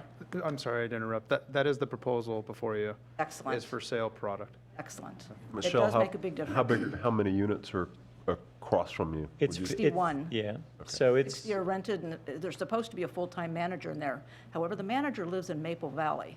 so and we rarely see we've her. had more problems with, that's an Imagine Housing. It used to be called St. Andrews. We've had more problems with that project than any of the ones in the Highlands that we've had built. So it's management and it's fit with the community. It's management, but the on-site manager does not live in the unit that they are required to live in. They actually live in another city. So speaking of affordable housing, I heard comments about affordable housing in this location with respect to the transit center and walkability. Would we consider, that was a large map of affordable housing properties across Issaquah Highlands, would we consider those success or failures, which are all much farther away? Do we have a characterization of those? Do we hear complaints, concerns from? So, I think that our opinion is that the affordable housing program in Issaquah Highlands is very successful. I mean, are all of them in ideal places? No, but they are very well distributed throughout the master plan community. I think that, and unlike Tallis, where I think it's very clear where the affordable housing project is, in the Highlands, that blends in fairly well. And so are all of them walkable to transit? No. But, part of it is, we've just gotten transit improvements to where you can actually get transit on Park Drive now. And so sometimes some of those things come afterwards.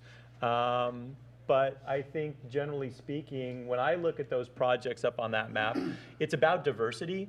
And Lucy put through that word out there before. And so when you look at the affordable housing that we have in the Highlands, there's condominiums, there's Habitat for Humanity homes, there's a Leo House, which is adult care group home, there's rental units. It's a large spectrum. There's everything from Section 8 housing to housing at 120% of median income. And I think that's really great because it allows different choices for people that want to live in Issaquah that otherwise couldn't without a managed program like this. So I think it's a success. The other thing I would add is that, and correct me if I'm wrong, the YWCA, although it's shown as 80%, it's actually 30% of median income. If we were talking about 30% of median income, I would say it absolutely has to be next to transit because car ownership is not practical. I think at 80%, it's hard to say that it's important. It's always important to have transit nearby. I'm not sure that it's essential. I'm not saying that I don't think it's a good idea, but I think at 80%, it's not quite as essential as it is at, for instance, 30%. Thank you. Lucy, just for clarification, if this comes back to us as a site plan, is Track D also going to be part of that site plan? I mean, the reason I ask is there was in public comment, a few people mentioned that parking was difficult there, which may, I guess, lean us towards on-site parking for the homes that would go in there. Are we going to be able to make a comment on that? Okay, so there are a couple of things embedded in that question. So first of all, the site is, I think, about 1.1 acres, which means it would not come back to the UVDC. However, as an administrative decision, we send out the same notice that we do if it's coming to the UVDC. So the public would be aware that the application was in and would have an opportunity to comment on it. So, and I would say that because this is a major mod, it's kind of like its own little mini development agreement. And if indeed you guys wanted to go there and support the recommendation for parcel D, but felt like an issue like parking was significant or fit with the neighborhood was significant, you could actually say that that has to come back. That's a commission decision as a land use decision. Right, and I'm just telling you the way it would be processed under the current development agreement, and Keith is right, you could make a different decision. And frankly, we have the right to bump things up if we feel that's necessary as well. But, you know, if that's something that you think is essential to this decision.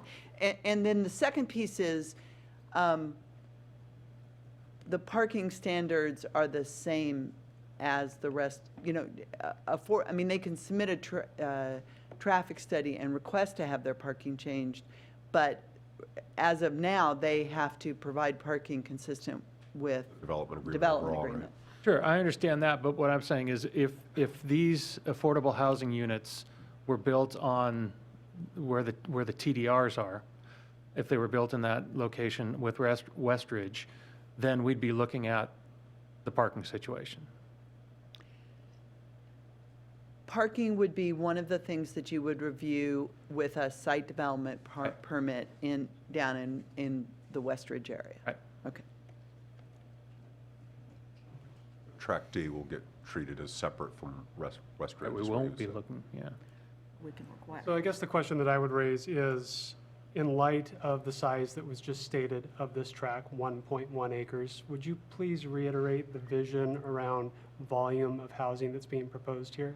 I've heard 30, I think I heard 50. Do we have any sort of clarity in regards to which direction we're going? So I think that would help all of us understand what that translates to as far as impact to residents as well as vehicles. So the term zoning was used earlier by the community. So the zoning is 50. So what's entitled for that piece of property is 50. What's being proposed by Polygon is 30, which means 20 just disappear. Okay? So if you guys, though, decide that the appropriate location for that affordable housing is in Westridge to be within that neighborhood, then that parcel is still a city-owned piece of property that has 50 units that can be built on it for affordable housing somewhere down the road. Ah, that's key. So for the community's benefit, I think the important thing that the commission has faced before is this property has a right to develop. The question is, what goes on it? How many units? If right now the UVDC is getting to influence the council on how many units might go here. Are they market rate units? Are they affordable units? If this wasn't part of this proposal, the city might partner with, again, like the YWCA or some other affordable housing entity, and they might choose to build the maximum that's allowed. That would be a separate discussion at that time. But it not happening now doesn't mean that it wouldn't be developed in the future. It's just we're having the conversation about should it be part of this development. So again, I want to reiterate, I think that's a key call out right there for everyone's understanding, is this Plot D is zoned for development. And if I heard correctly, the choice is, with the opportunity now, proposal now is 30 units for development. For sale units. For sale units, emphasize that. Or if we go a different direction and look at the other plot down the road, then Plot D could circle back and it could be 50. So from the perspective of 50 for rent, too. Yeah, 50 for 50 rent. for rent. 50 for Could be rent. 50 for Yeah, it rent. could be 50 for rent. So there's a prime opportunity here from the perspective of providing the guidance around what we feel is best from a commission standpoint as well as from the community standpoint. I think that's worth noting, one. Two, I heard loud and clear the concerns raised specific to traffic, noted, right? Either direction that is chosen, whether that be tonight or in another session, there's going to be traffic. So I guess we would need to spin that back to the city from the perspective of what are the mitigating factors that could be taken into consideration, if any, with the understanding that this development at some point in time, at some level, is going to go forward. And then the other key question that I would raise is specific to parking on 1.1 acres of land for 30 units. How is that done, and what does that look like? So it's hard to say what the parking scenario would be. I think, you're allowed to surface park, you're allowed to structure park. I think if a project was going to propose to build the maximum, the 50, it would require a structured parking scenario. But without a proposal in front of us, it's hard to say. But regardless, for the 30 units, there's a standard of how many spaces there have to be, and they can be accommodated, whatever makes sense for the builder. Is that correct? And is consistent with the The rest of the architectural development agreement, review okay. requirements and the city's urban design guidelines, yeah. So, and Scott, I think if you want to ask Polygon that question of how they would envision parking Track D, you can ask that question. They're here. Let's ask that question. And then I'd like to circle back as well, just putting some further emphasis on Hawthorne and the intersection to Park Drive, again, with the incremental increase of, 30 some odd units times how many vehicles, in addition to the school traffic and otherwise that's going on today. How is that flowing? General question. Okay, Richard Rawlings with Polygon Northwest. So, Scott, what did you want me to? We would like to address understand what the potential vision for a 30-unit build-out, affordable housing, parking structure, or would look like, essentially. For sale. So we have an initial site plan that's kind of a first proposal that we're working with just to kind of vet the idea. That would include all on-site parking to meet the standards, so it wouldn't count on-street existing parking that is currently in the Forest Ridge neighborhood. So you said it would count? Would not. Would not? Would okay. not. It would be parked on-site. And that would be in a combination of garage, sort of single-family style garage, or townhome-type garage parking, as well as some surface parking. To be clear, the 25 units is proposed for sale. The 5-member group home then is obviously managed Technically, it's a rental, but there is the on-site, 24/7 caregiver in that situation, if that were to come to be a piece of this. That also has a slight benefit of, that is a dramatically reduced vehicle use for the group home, the 5 folks. So it's really, we're talking about the caretaker and potentially, delivery van spots. Not, obviously, everybody in the group home doesn't have a car. So that takes a little pressure off on that front, and also takes some pressure off of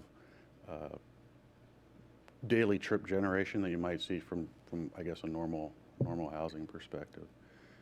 And then in terms of just vision architecturally, so the group home is really like a single-family home. If you want to see an example, it's on, what's the Leo house on? 25th? 25th? 25th and, yeah, just after there's a kind of a little bridge you go across, and right on the left there, certainly send you the location, but it's a 5-member group home. And as you drive through the neighborhood, it looks like a single-family house, 2-story single-family house. And then for the balance, for the 25 for-sale units, those would be constructed at sort of bulk scale height to be similar to the homes of the Forest Ridge community. Those homes are all, not all, they were between 26 and 30 feet wide as a home footprint. So we'd be looking to replicate that footprint, but there would be some connection, so it would be a townhome, but I think we would try to develop that so that as you go down the street, you have that consistent height, materials, window sizes, all of that, so it really would blend in with the neighborhood would be the goal. So they wouldn't be 2 stories of living, it would be flats, but the shell and the exterior would appear to be single family or attached duplex type home. Okay. Great, thank you. Thank you, Mr. Rollins. So, I'd like to sort of land this plane tonight. I guess the options are we can say, okay, as is, we recommend this go forward to council, or start adding on some recommendations or caveats, correct? Would anyone like to propose recommendations or caveats, or do you have a sense we want to recommend as is, or do we want to take another tack? Add caveats. Need a motion at some point. Sorry, staff were whispering. Michelle had some caveats. I was saying, do we want to propose as is, essentially make a positive or negative recommendation, or a positive with amendments, if you will? Yeah, we realized we came empty-handed. We don't have No the- written draft recommendations, so we're going to have to draft on the fly. Okay. So, sorry. Why don't you start drafting on the fly? We'll start talking a little bit about the Edges. The edges, yes. Yeah. Michelle? Well, I think my opinion is that the 100 TDRs fits within the scope of what's already been laid out. But I think the caveat would, number 1, be that they're for sale units, no rentals, period. So are you Sale saying? units on the affordable housing On the portion. affordable housing, Sorry, right. folks. And then 2, Just for clarification, you mean the 5-person unit with the full-time? Not including the Leo, not including the Leo. 25, Yeah. yeah. Okay. Thank you. Right. And then 2, the decision is still up in the air on whether it's parcel D or the other. As that decision is researched, I think that needs to come back to this council so we can see it again. Contingent upon the SEPA findings? Number 3 is, I think we need to see the SEPA. 2 conditions. 3 conditions. 3. The first is for sale affordable housing with exception of Leo, so that's 1. Yep. The second condition would be, just flew Parcel right D, out of my because of brain, the parcel D size. location. Normally wouldn't come to us, but I think because it's part of this bigger plan, if we're going to use parcel D, I think we should be able to see it again. Oh, I see what you're saying. Yeah. Okay. 'Cause normally- So in essence, treat it as part of the SDP for Westridge. Yeah. Yes. Treat it in totality as opposed to 2 separate things. So it should come back to UVDC for review. is And I the think call the out there. public has raised some very serious questions on traffic and speed and other issues that would become covered under SEPA, and I think that needs to be reviewed again. So parcel D, SEPA has already been reviewed. So putting 50 units on parcel D, there is no environmental review to be done. It's been done. I don't know how to answer that back in that that has been done, but the public is telling us that that study may not be a reflection of what they're experiencing. So whether it's another SEPA study or something else to evaluate. I see what you're saying. At the same time, the city does not have to come in front of us if they want to put 50 units there. Okay. Nothing has to be So done. let me clarify a little bit more, and that was my emphasis on the call out that I made earlier, the key mention that the city made, that we have the opportunity here, if we move forward with the Polygon recommendation, to leverage track D, that they will move forward. The recommendation is that they're moving forward with 30 units, not 50, right? And of that 30 units, 5 is, I'm sorry, Group I'm home. forgetting. Leo. Group home. Leo, thank you. So there's mitigating factors there. They don't need to come forward with a SEPA review, but my emphasis and call out specific to what we heard from the community, understanding that there is no SEPA review, was back to the city saying, we're hearing loud and clear from residents in the community. I've seen it as well observationally. There are traffic concerns. That does not factor into our decision or discussion tonight per se, other than raise it up for the city's awareness and acknowledgement. And, you know, hopefully the city can go forward and take some mitigating factors to remedy that. And Michelle, just so that to give you an opportunity, so your third thing, which I think was, if it is on D, that land use permit comes to this body for a decision, that would allow for another public opportunity to actually look at the site plan and look at the parking and look at the layout and the fit. And so there'd be an opportunity to have another conversation about that element. It doesn't mean you could deny it necessarily because you don't like it. As long as it met the criteria, you guys, in theory, should support it, but you could add conditions to help it fit in. And if there's still, and the unfortunate thing is, I think Lucy and I don't know what that traffic speed study says, so we can't really necessarily talk about kind of what the conclusions were. But I don't doubt that people are running through your neighborhood, and I guess what I would say is if the city is done looking at that and that's still an issue for you guys, let us know.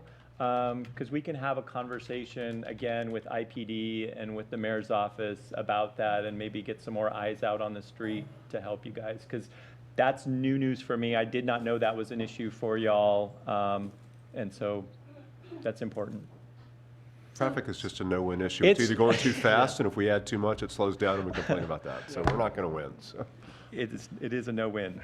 So just to be clear, so the all for sale affordable housing units, that seems a little bit black and white to me. I mean, there's a lot of people that come to our community that we're trying to attract new talent. They might be in transition. They could be going through personal transition. I mean, there's a lot of reasons why someone might be coming here, taking a job, and then looking to buy, and they need to transition home. So it seems a little bit black and white to me. That's just, there can be a lot of reasons why someone might need to rent for a while that we would want to attract them to our communities. But you also get the diversification by having for sale units. And it sounds like, from what Keith said, it's tougher to find those as opposed to the rental units. And we do have many rental units available. They don't all have to be affordable either. So it still goes in that diversity Okay, mix. that's a good point. The sad thing is, we're in the middle of doing a housing strategy, and for those of you who want to maybe listen to that conversation, we have a number of commissions getting together to do that, because the reality is we could build for sale units, for rent units, affordable units, market rate units. Basically, we can't meet the housing demand in Issaquah, period. Not for any segment of housing. So part of the conversation that we're having outside of this specific conversation is, if we can target some units, what would we want them to be? And you know, the interesting thing, and I'll just share this as a little side because I find it really interesting. You know, the thing that the focus groups are telling us, if they could find something in town it would be a 2-bedroom, 1-bath house. So we've heard that from a number of different focus groups. If somebody went out there and built a number of 2-bedroom, 1-bath houses, because that's a lot of the reason why some of the Old Town neighborhoods have gone as well as they have, because they offer that product and nowhere else can you find it. So housing is hard because we have great schools, we have a great setting, and people like to live here. And so I guess what I would say is rental ownership, we need it all. We need it all. From an affordable housing standpoint, we need it all. I think if you look at just Issaquah Highlands, a majority of the affordable housing has been rental. And that's just because it makes more sense from an economic standpoint to build rental. It's just easier. So I don't know what that's worth, but that's kind of a dump. Sorry. How many does affordable housing that we have for sale, how many are in Issaquah? In Issaquah Highlands or Issaquah period? Period. How many income restricted ownership housing units do we have in the city? I do not know. I don't think it's that many. So the problem is, if they're not covenant restricted, then what happens? So like, let's say I sell you a single family house for $100,000, right? Totally affordable, meets a lot of income requirements. But if I don't have a covenant that restricts the resale of that, basically you live in it for a year and then you turn around and sell it for 400 grand. You make a great profit, but it's no longer affordable at a level that we wanted it to be. So if it doesn't have the covenant, it doesn't stay affordable. And that's what happened with the recession, is we lost a number of properties that were ownership, that the covenants weren't written with kind of all the teeth that they needed to be to survive a bankruptcy. And so the city has gotten smarter, and Arch, who's our affordable housing kind of advocate group, has gotten smarter. So the covenants are better now. With Track D, we have a whole different level of leverage because we own it. So we can put whatever restrictions on it we want to because we're the property owner before it sells to whoever it goes to, whether it's Polygon or some other builder. So if you want that number, I can track that number down for you, but I don't know it off the top of my head. Sorry. Yeah, I'd be curious what that is. Okay, I'll get back to you. Lucy, is there any way we can put the requirement in perpetuity for number 1? Absolutely. I'm just not typing for you. I'm typing for you. I'm not trying to put words in your mouth. That's what I meant to say. You can also add except for, or say for the Leo unit. Exception. Exception, thank you. 5 units, Leo house. Okay. That's for sale housing, affordable for sale housing. Yeah, So that keep covers that designation. So, so one thing that may tie into this, and we don't have to nail everything down. We're just kind of framing things in. So, does that mean that you are recommending that the affordable housing be on Track D? Okay. I think so. Yeah. I think Yes. that's, I am. Yes. Say yes. yes. Yeah.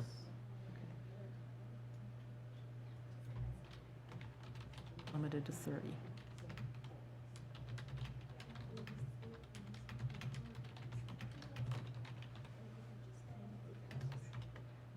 So, number?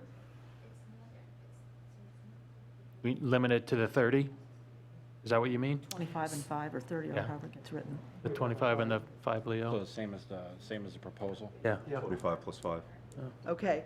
So then that doesn't need to be a condition because you're recommending what's already been proposed. So I think it would be good to go ahead and Okay. and Not to be exceed. specific. So 25 plus a group home. Okay. I'll reorder these when we.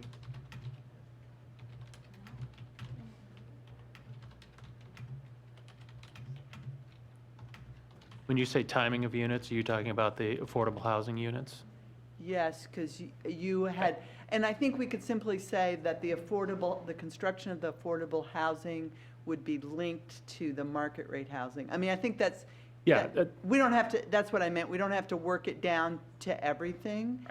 I mean, Nick laid one out Right, as a, just an 50%, yeah. example at 50%.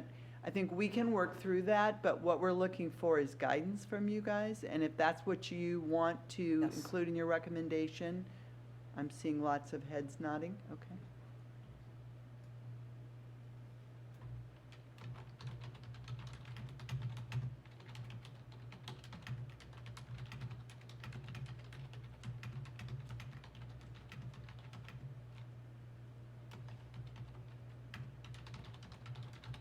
So is that step for step, Lucy? I need some clarification on that. What? So how is it linked?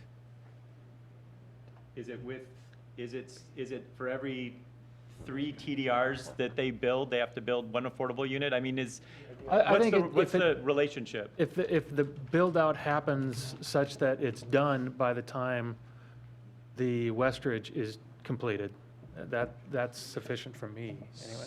So the affordable housing has to be finished prior to, so you guys close your ears.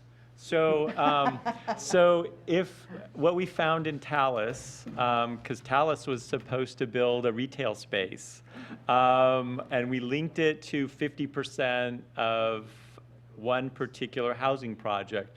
And then the recession happened, and they pleaded for move the line, and we moved the line to the point where we were down to the last 5 units. And at the end of the day, they just gave us the piece of land. So, Right, so how about it commences after, it commences after 50% of the build-out of Westridge? I think that they need to finish the 30 units by the time they hit the 50th occupancy of the TDRs. How about that? Finish. Finish. Sure. Finish. Finish? That's even better. So does that mean that they can start selling the, when you say oh, sorry. When you say, no, I think I interrupted you. Are you He's done? venting, so just, When you say occupancy, does that mean that there's people, that means people can move in. so they're Yeah. able to realize their investment while they're developing the affordable housing? So they can, so part of the way the economics work is the market rate units help them afford to then build the subsidized units. That's in theory the way that it works. So that's why there's that linkage, and giving them the ability to get some market rate units occupied before the affordable housing needs to be occupiable. Now, that's just a suggestion. You guys could say, no, it has to be done first. I mean, you guys get to. I mean, my only concern about that as a project manager is that I can see them cutting a lot of corners on the affordable housing just to meet that requirement, or to do weird things just because of that linkage. So is there a recommendation? Like, are you building it in phases? The plan is to build it in sync. I think as a project manager, it's safe to say things, timing, weather, conditions. I think we're comfortable going with a 75th occupancy with the idea that the expectation that the land use permit for this that goes before you and the one for the townhomes on the TDR are issued at the same time. So the plan is we would start construction. So we get to negotiate this in public, which is always This is fun. awesome. So my suggestion would be also that if they don't start on track D, let's assume that we agree with the 75%. And let's assume that they decide that they're just going to walk away from the last 25% of the TDR units, which means it never triggers the affordable housing. We would want track D back.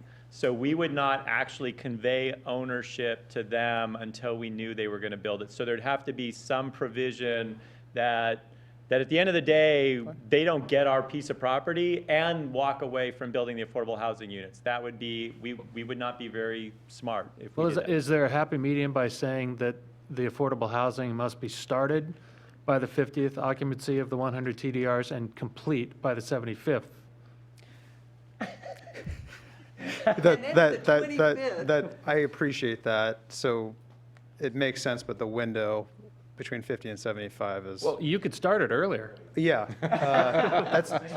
It's the same back end, so yes. Keith, what would the recommended It's the guidance same be? back end that you wanted, so What's the recommended it's guidance just, from the it city? makes it start. Realistic guidance you would recommend? Yeah. So what I would say is, Do it, Keith. so I think they need to start construction on the affordable housing units by the time they hit 50, occupancy of 50 TDRs within West Ridge, right? And if not, then they forfeit the other 50 TDRs in the Highlands, and we get Track D. we get control of parcel D back. I think that works, but starting a construction project could be a lot of, it could mean a lot of different things. Ping pong, man. Minus the 50 thing of DDRs, I mean, that's. Well, if you don't, We will start. if you don't build the affordable housing, then you don't get the other 50 TDRs. Right? So you don't, so you just walk, so you've lost the monetization of those. We won't bargain on the TDRs, so whatever you feel comfortable, this part will get done, so putting the TDRs aside. All right, what Keith said. We will commence There you go. in a timely manner, so before the 50th occupancy, we will have started this affordable housing project. Awesome. My only concern is starting is very vague, finishing is very concrete. So they will have pulled They building put finished in permits. there. So that's when they have to pay their big money, is when you actually pull your building permit. Okay, thank you. Committed. Big money for me.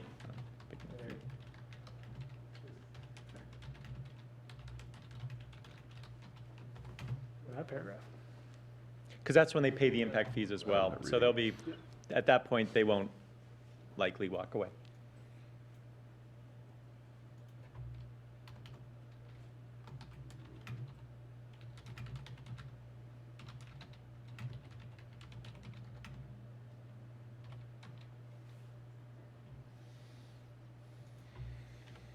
Park open space, yes.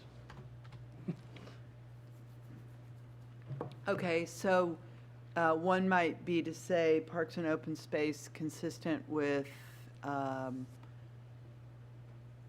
so with track D, you might say other townhouse projects in Issaquah Highlands, or? Is that park open space for track D or for West Ridge? The comment was about West Ridge. Yeah. The additional TDRs. Because there's already park open space that's There's going to already be 50 specified for development entitlements under the without a development park agreement to do it in the obligation on first track place. D. So it's really West Ridge, I think, was the conversation. Yeah, the comment was about West Ridge because the DA already specifies there needs to be park and open space regardless of the size, right? So you went through a Forest Ridge open space calculation I that was did. really loosey-brained.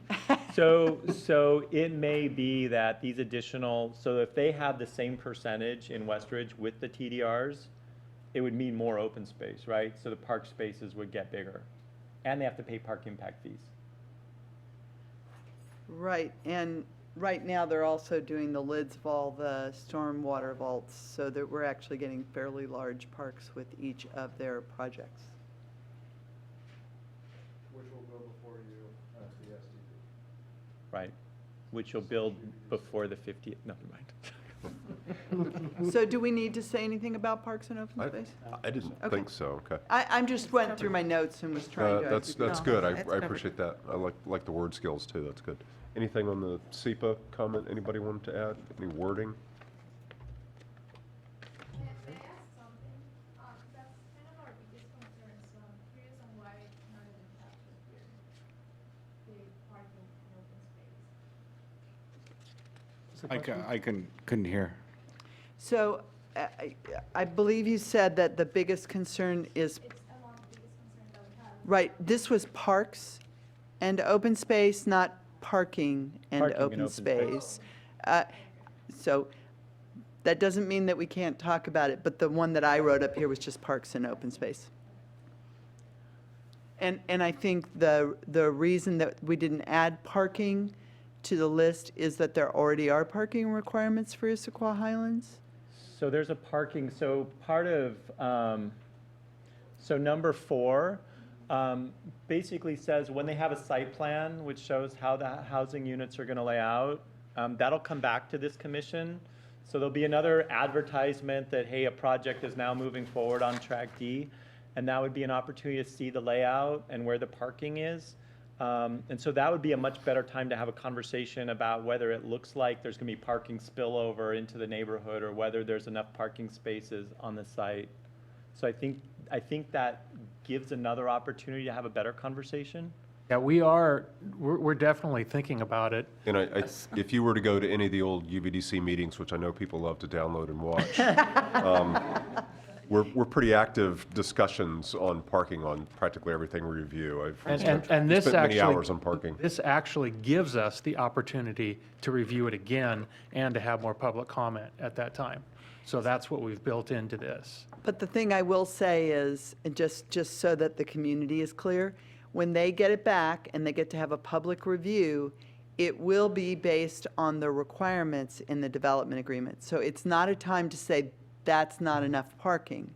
As long as it complies with the requirements in the development agreement, they can't require additional parking. When are the parking requirements written? The agreement's already been written. If they chose, they could change it this evening. I think for affordable housing, that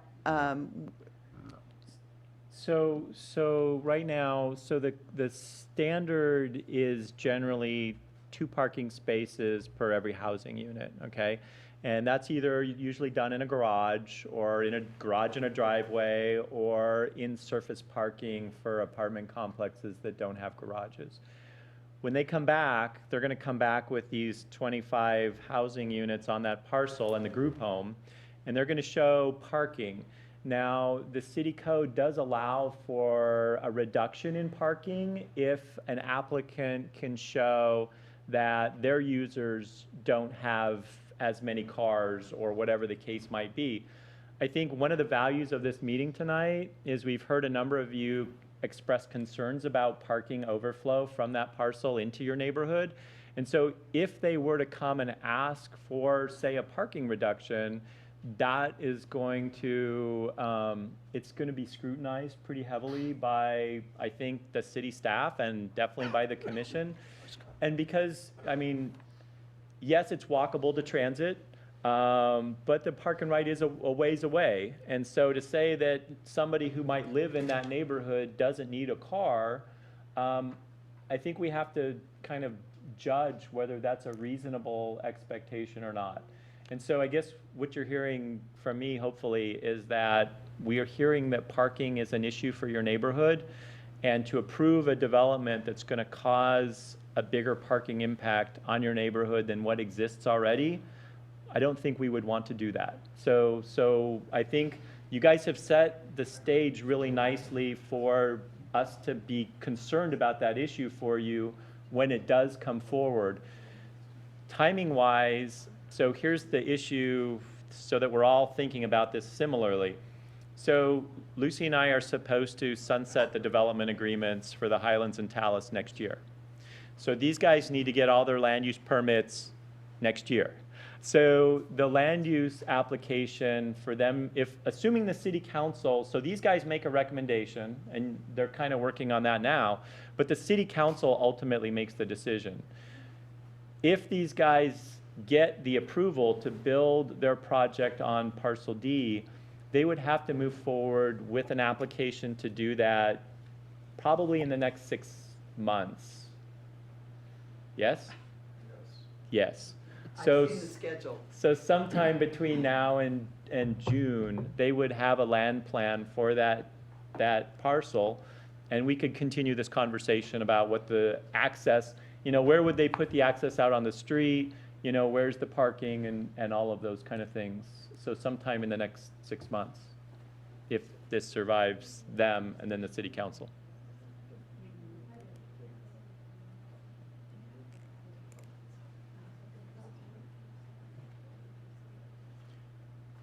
I think we're spent. The SEPA language or anything else? Did we want to talk about SEPA? I know that was kind of an open question. Did we close on that? So parcel D, SEPA's done. Right. Westridge, SEPA is in my hand. Okay. I'm happy to give any of you a copy of this if you would like it. I need to chat with them about their traffic study, and I've got some questions on it. So we will get this done in the next, say, month or two. That's my expectation. But I think that the issues that you guys have really spent time on, I think aren't going to change with the SEPA decision. They're just not. So, and just to close the loop on process, the city council cannot make their decision until SEPA is done. So they will see the SEPA decision and the conditions of SEPA. So it's not that it's not being folded in at any point. I think Keith's point is that these are probably the topics that the city council was looking to the commission to help And shape. not that the 30+% addition of units, TDRs, on top of the original is insignificant, but it's not like we're going from rezoning it from commercial to residential. I mean, we're Or adding adding- more for sure, but Or it's not adding like this- 1,800 units. Bing, boom, boom, boom, boom. Sorry. Yeah, Well, I mean, just. trying not to say that. I don't want to kill a dead horse here, but what if we just added the language that said, without knowledge of the SEPA checklist? Absolutely. So you can predicate your recommendation on not, on the administration not having completed the SEPA review. Yes, better about that. Yeah, that was bothering me. Yeah, Yeah. thanks, Jim.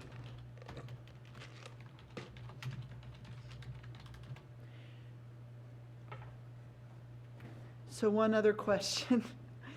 Issaquah Highlands is 10% at 80, 10% of housing at 80%, 10% at 100%, 10% at 120%. So that's what the 30% means. I assume that's what this means? So I would leave that as Okay. an open item. So the affordability level, so there's still the question about what is the value of the city parcel. And I think part of the conversation, he's wincing. So part of the conversation that we want to have with the applicant is driving those affordability levels down as far as we can before he starts screaming. My hope would be that we could get better than that. We may not, and so, and just so that you know, right now, most of the sales in the Highlands, for example, are well in excess of 150% of median income. So even if we get things at 100% of median income, 80% of median income, that's value. So it's a housing stock that we're not getting anywhere in the city. And I don't mean to singular Issaquah Highlands out, but anywhere in the city, our housing prices, so right now, as I mentioned, we're working on a housing strategy. The first piece, we had an economic firm do just an analysis of what kind of housing is being built. A majority of the housing that's being built in this city is at $900,000 and above recently. So the trend has been super expensive housing. So getting anything that's at the, $300,000 range, that's just not being provided anywhere. So. But yeah, we'd like to, so if you leave that as I think unspecified, I think it defaults to the Highlands agreement, which is the 80, 100, and 120. But I think we'd like to work with the applicant. And I think some of the impressions I got from Land and Shore Committee meeting last week was they are wanting maybe a little bit more out of the proposal. So getting the affordability down at maybe a little bit lower level would be a great kind of value. Lucy, I think just to avoid confusion on number 3, instead of all affordable housing units, just say the 25 affordable housing units.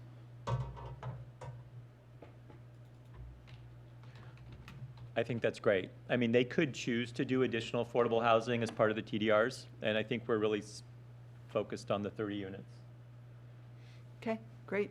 Anything else, any other edits? I think we got it. So if someone wants to read it, make a motion. Someone who's not It's my coughing turn, all the. apparently. Yeah. Can you increase the font? It's late in the evening, yeah. You know, with Is these that big enough germ-covered yet? There we glasses. go, look I at got. that. That's where we are tonight. Contacts are getting tired. Exactly, exactly. All right, here we go.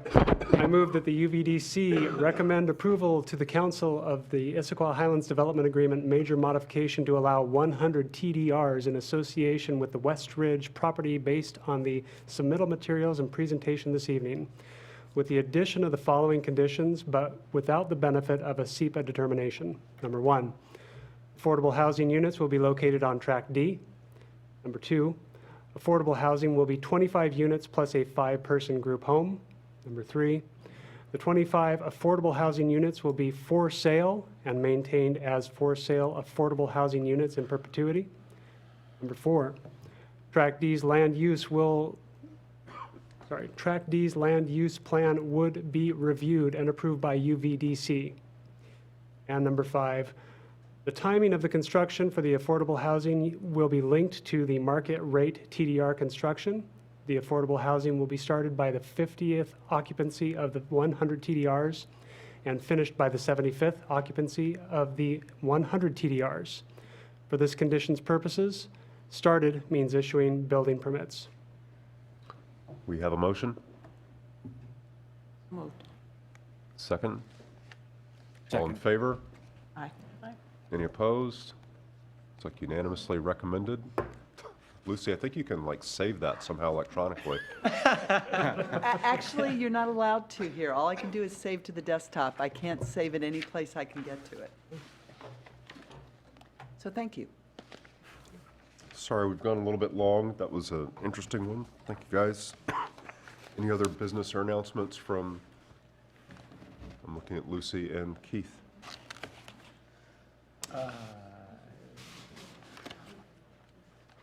I don't think of anything. I think next year, the 2 permits that we are aware of are the plat and townhouses, both in Westridge. Those are the ones that we have talked to applicants. I will tell you that these are the next 2 permits I'm about to talk about are administrative, but we are talking to people about both Block 19 and 20, which are the ones sort of behind HomeGood and Marshalls. So there may be activity there, and you may be seeing notices of construction or land use proposals. All right. I'd like to thank the community for participating. This is very helpful when we get community feedback. Yes, nice comment. And with that, we will close at 9:19. Use the gavel. Use the gavel. I don't get to use the gavel. I get in trouble if I touch the gavel.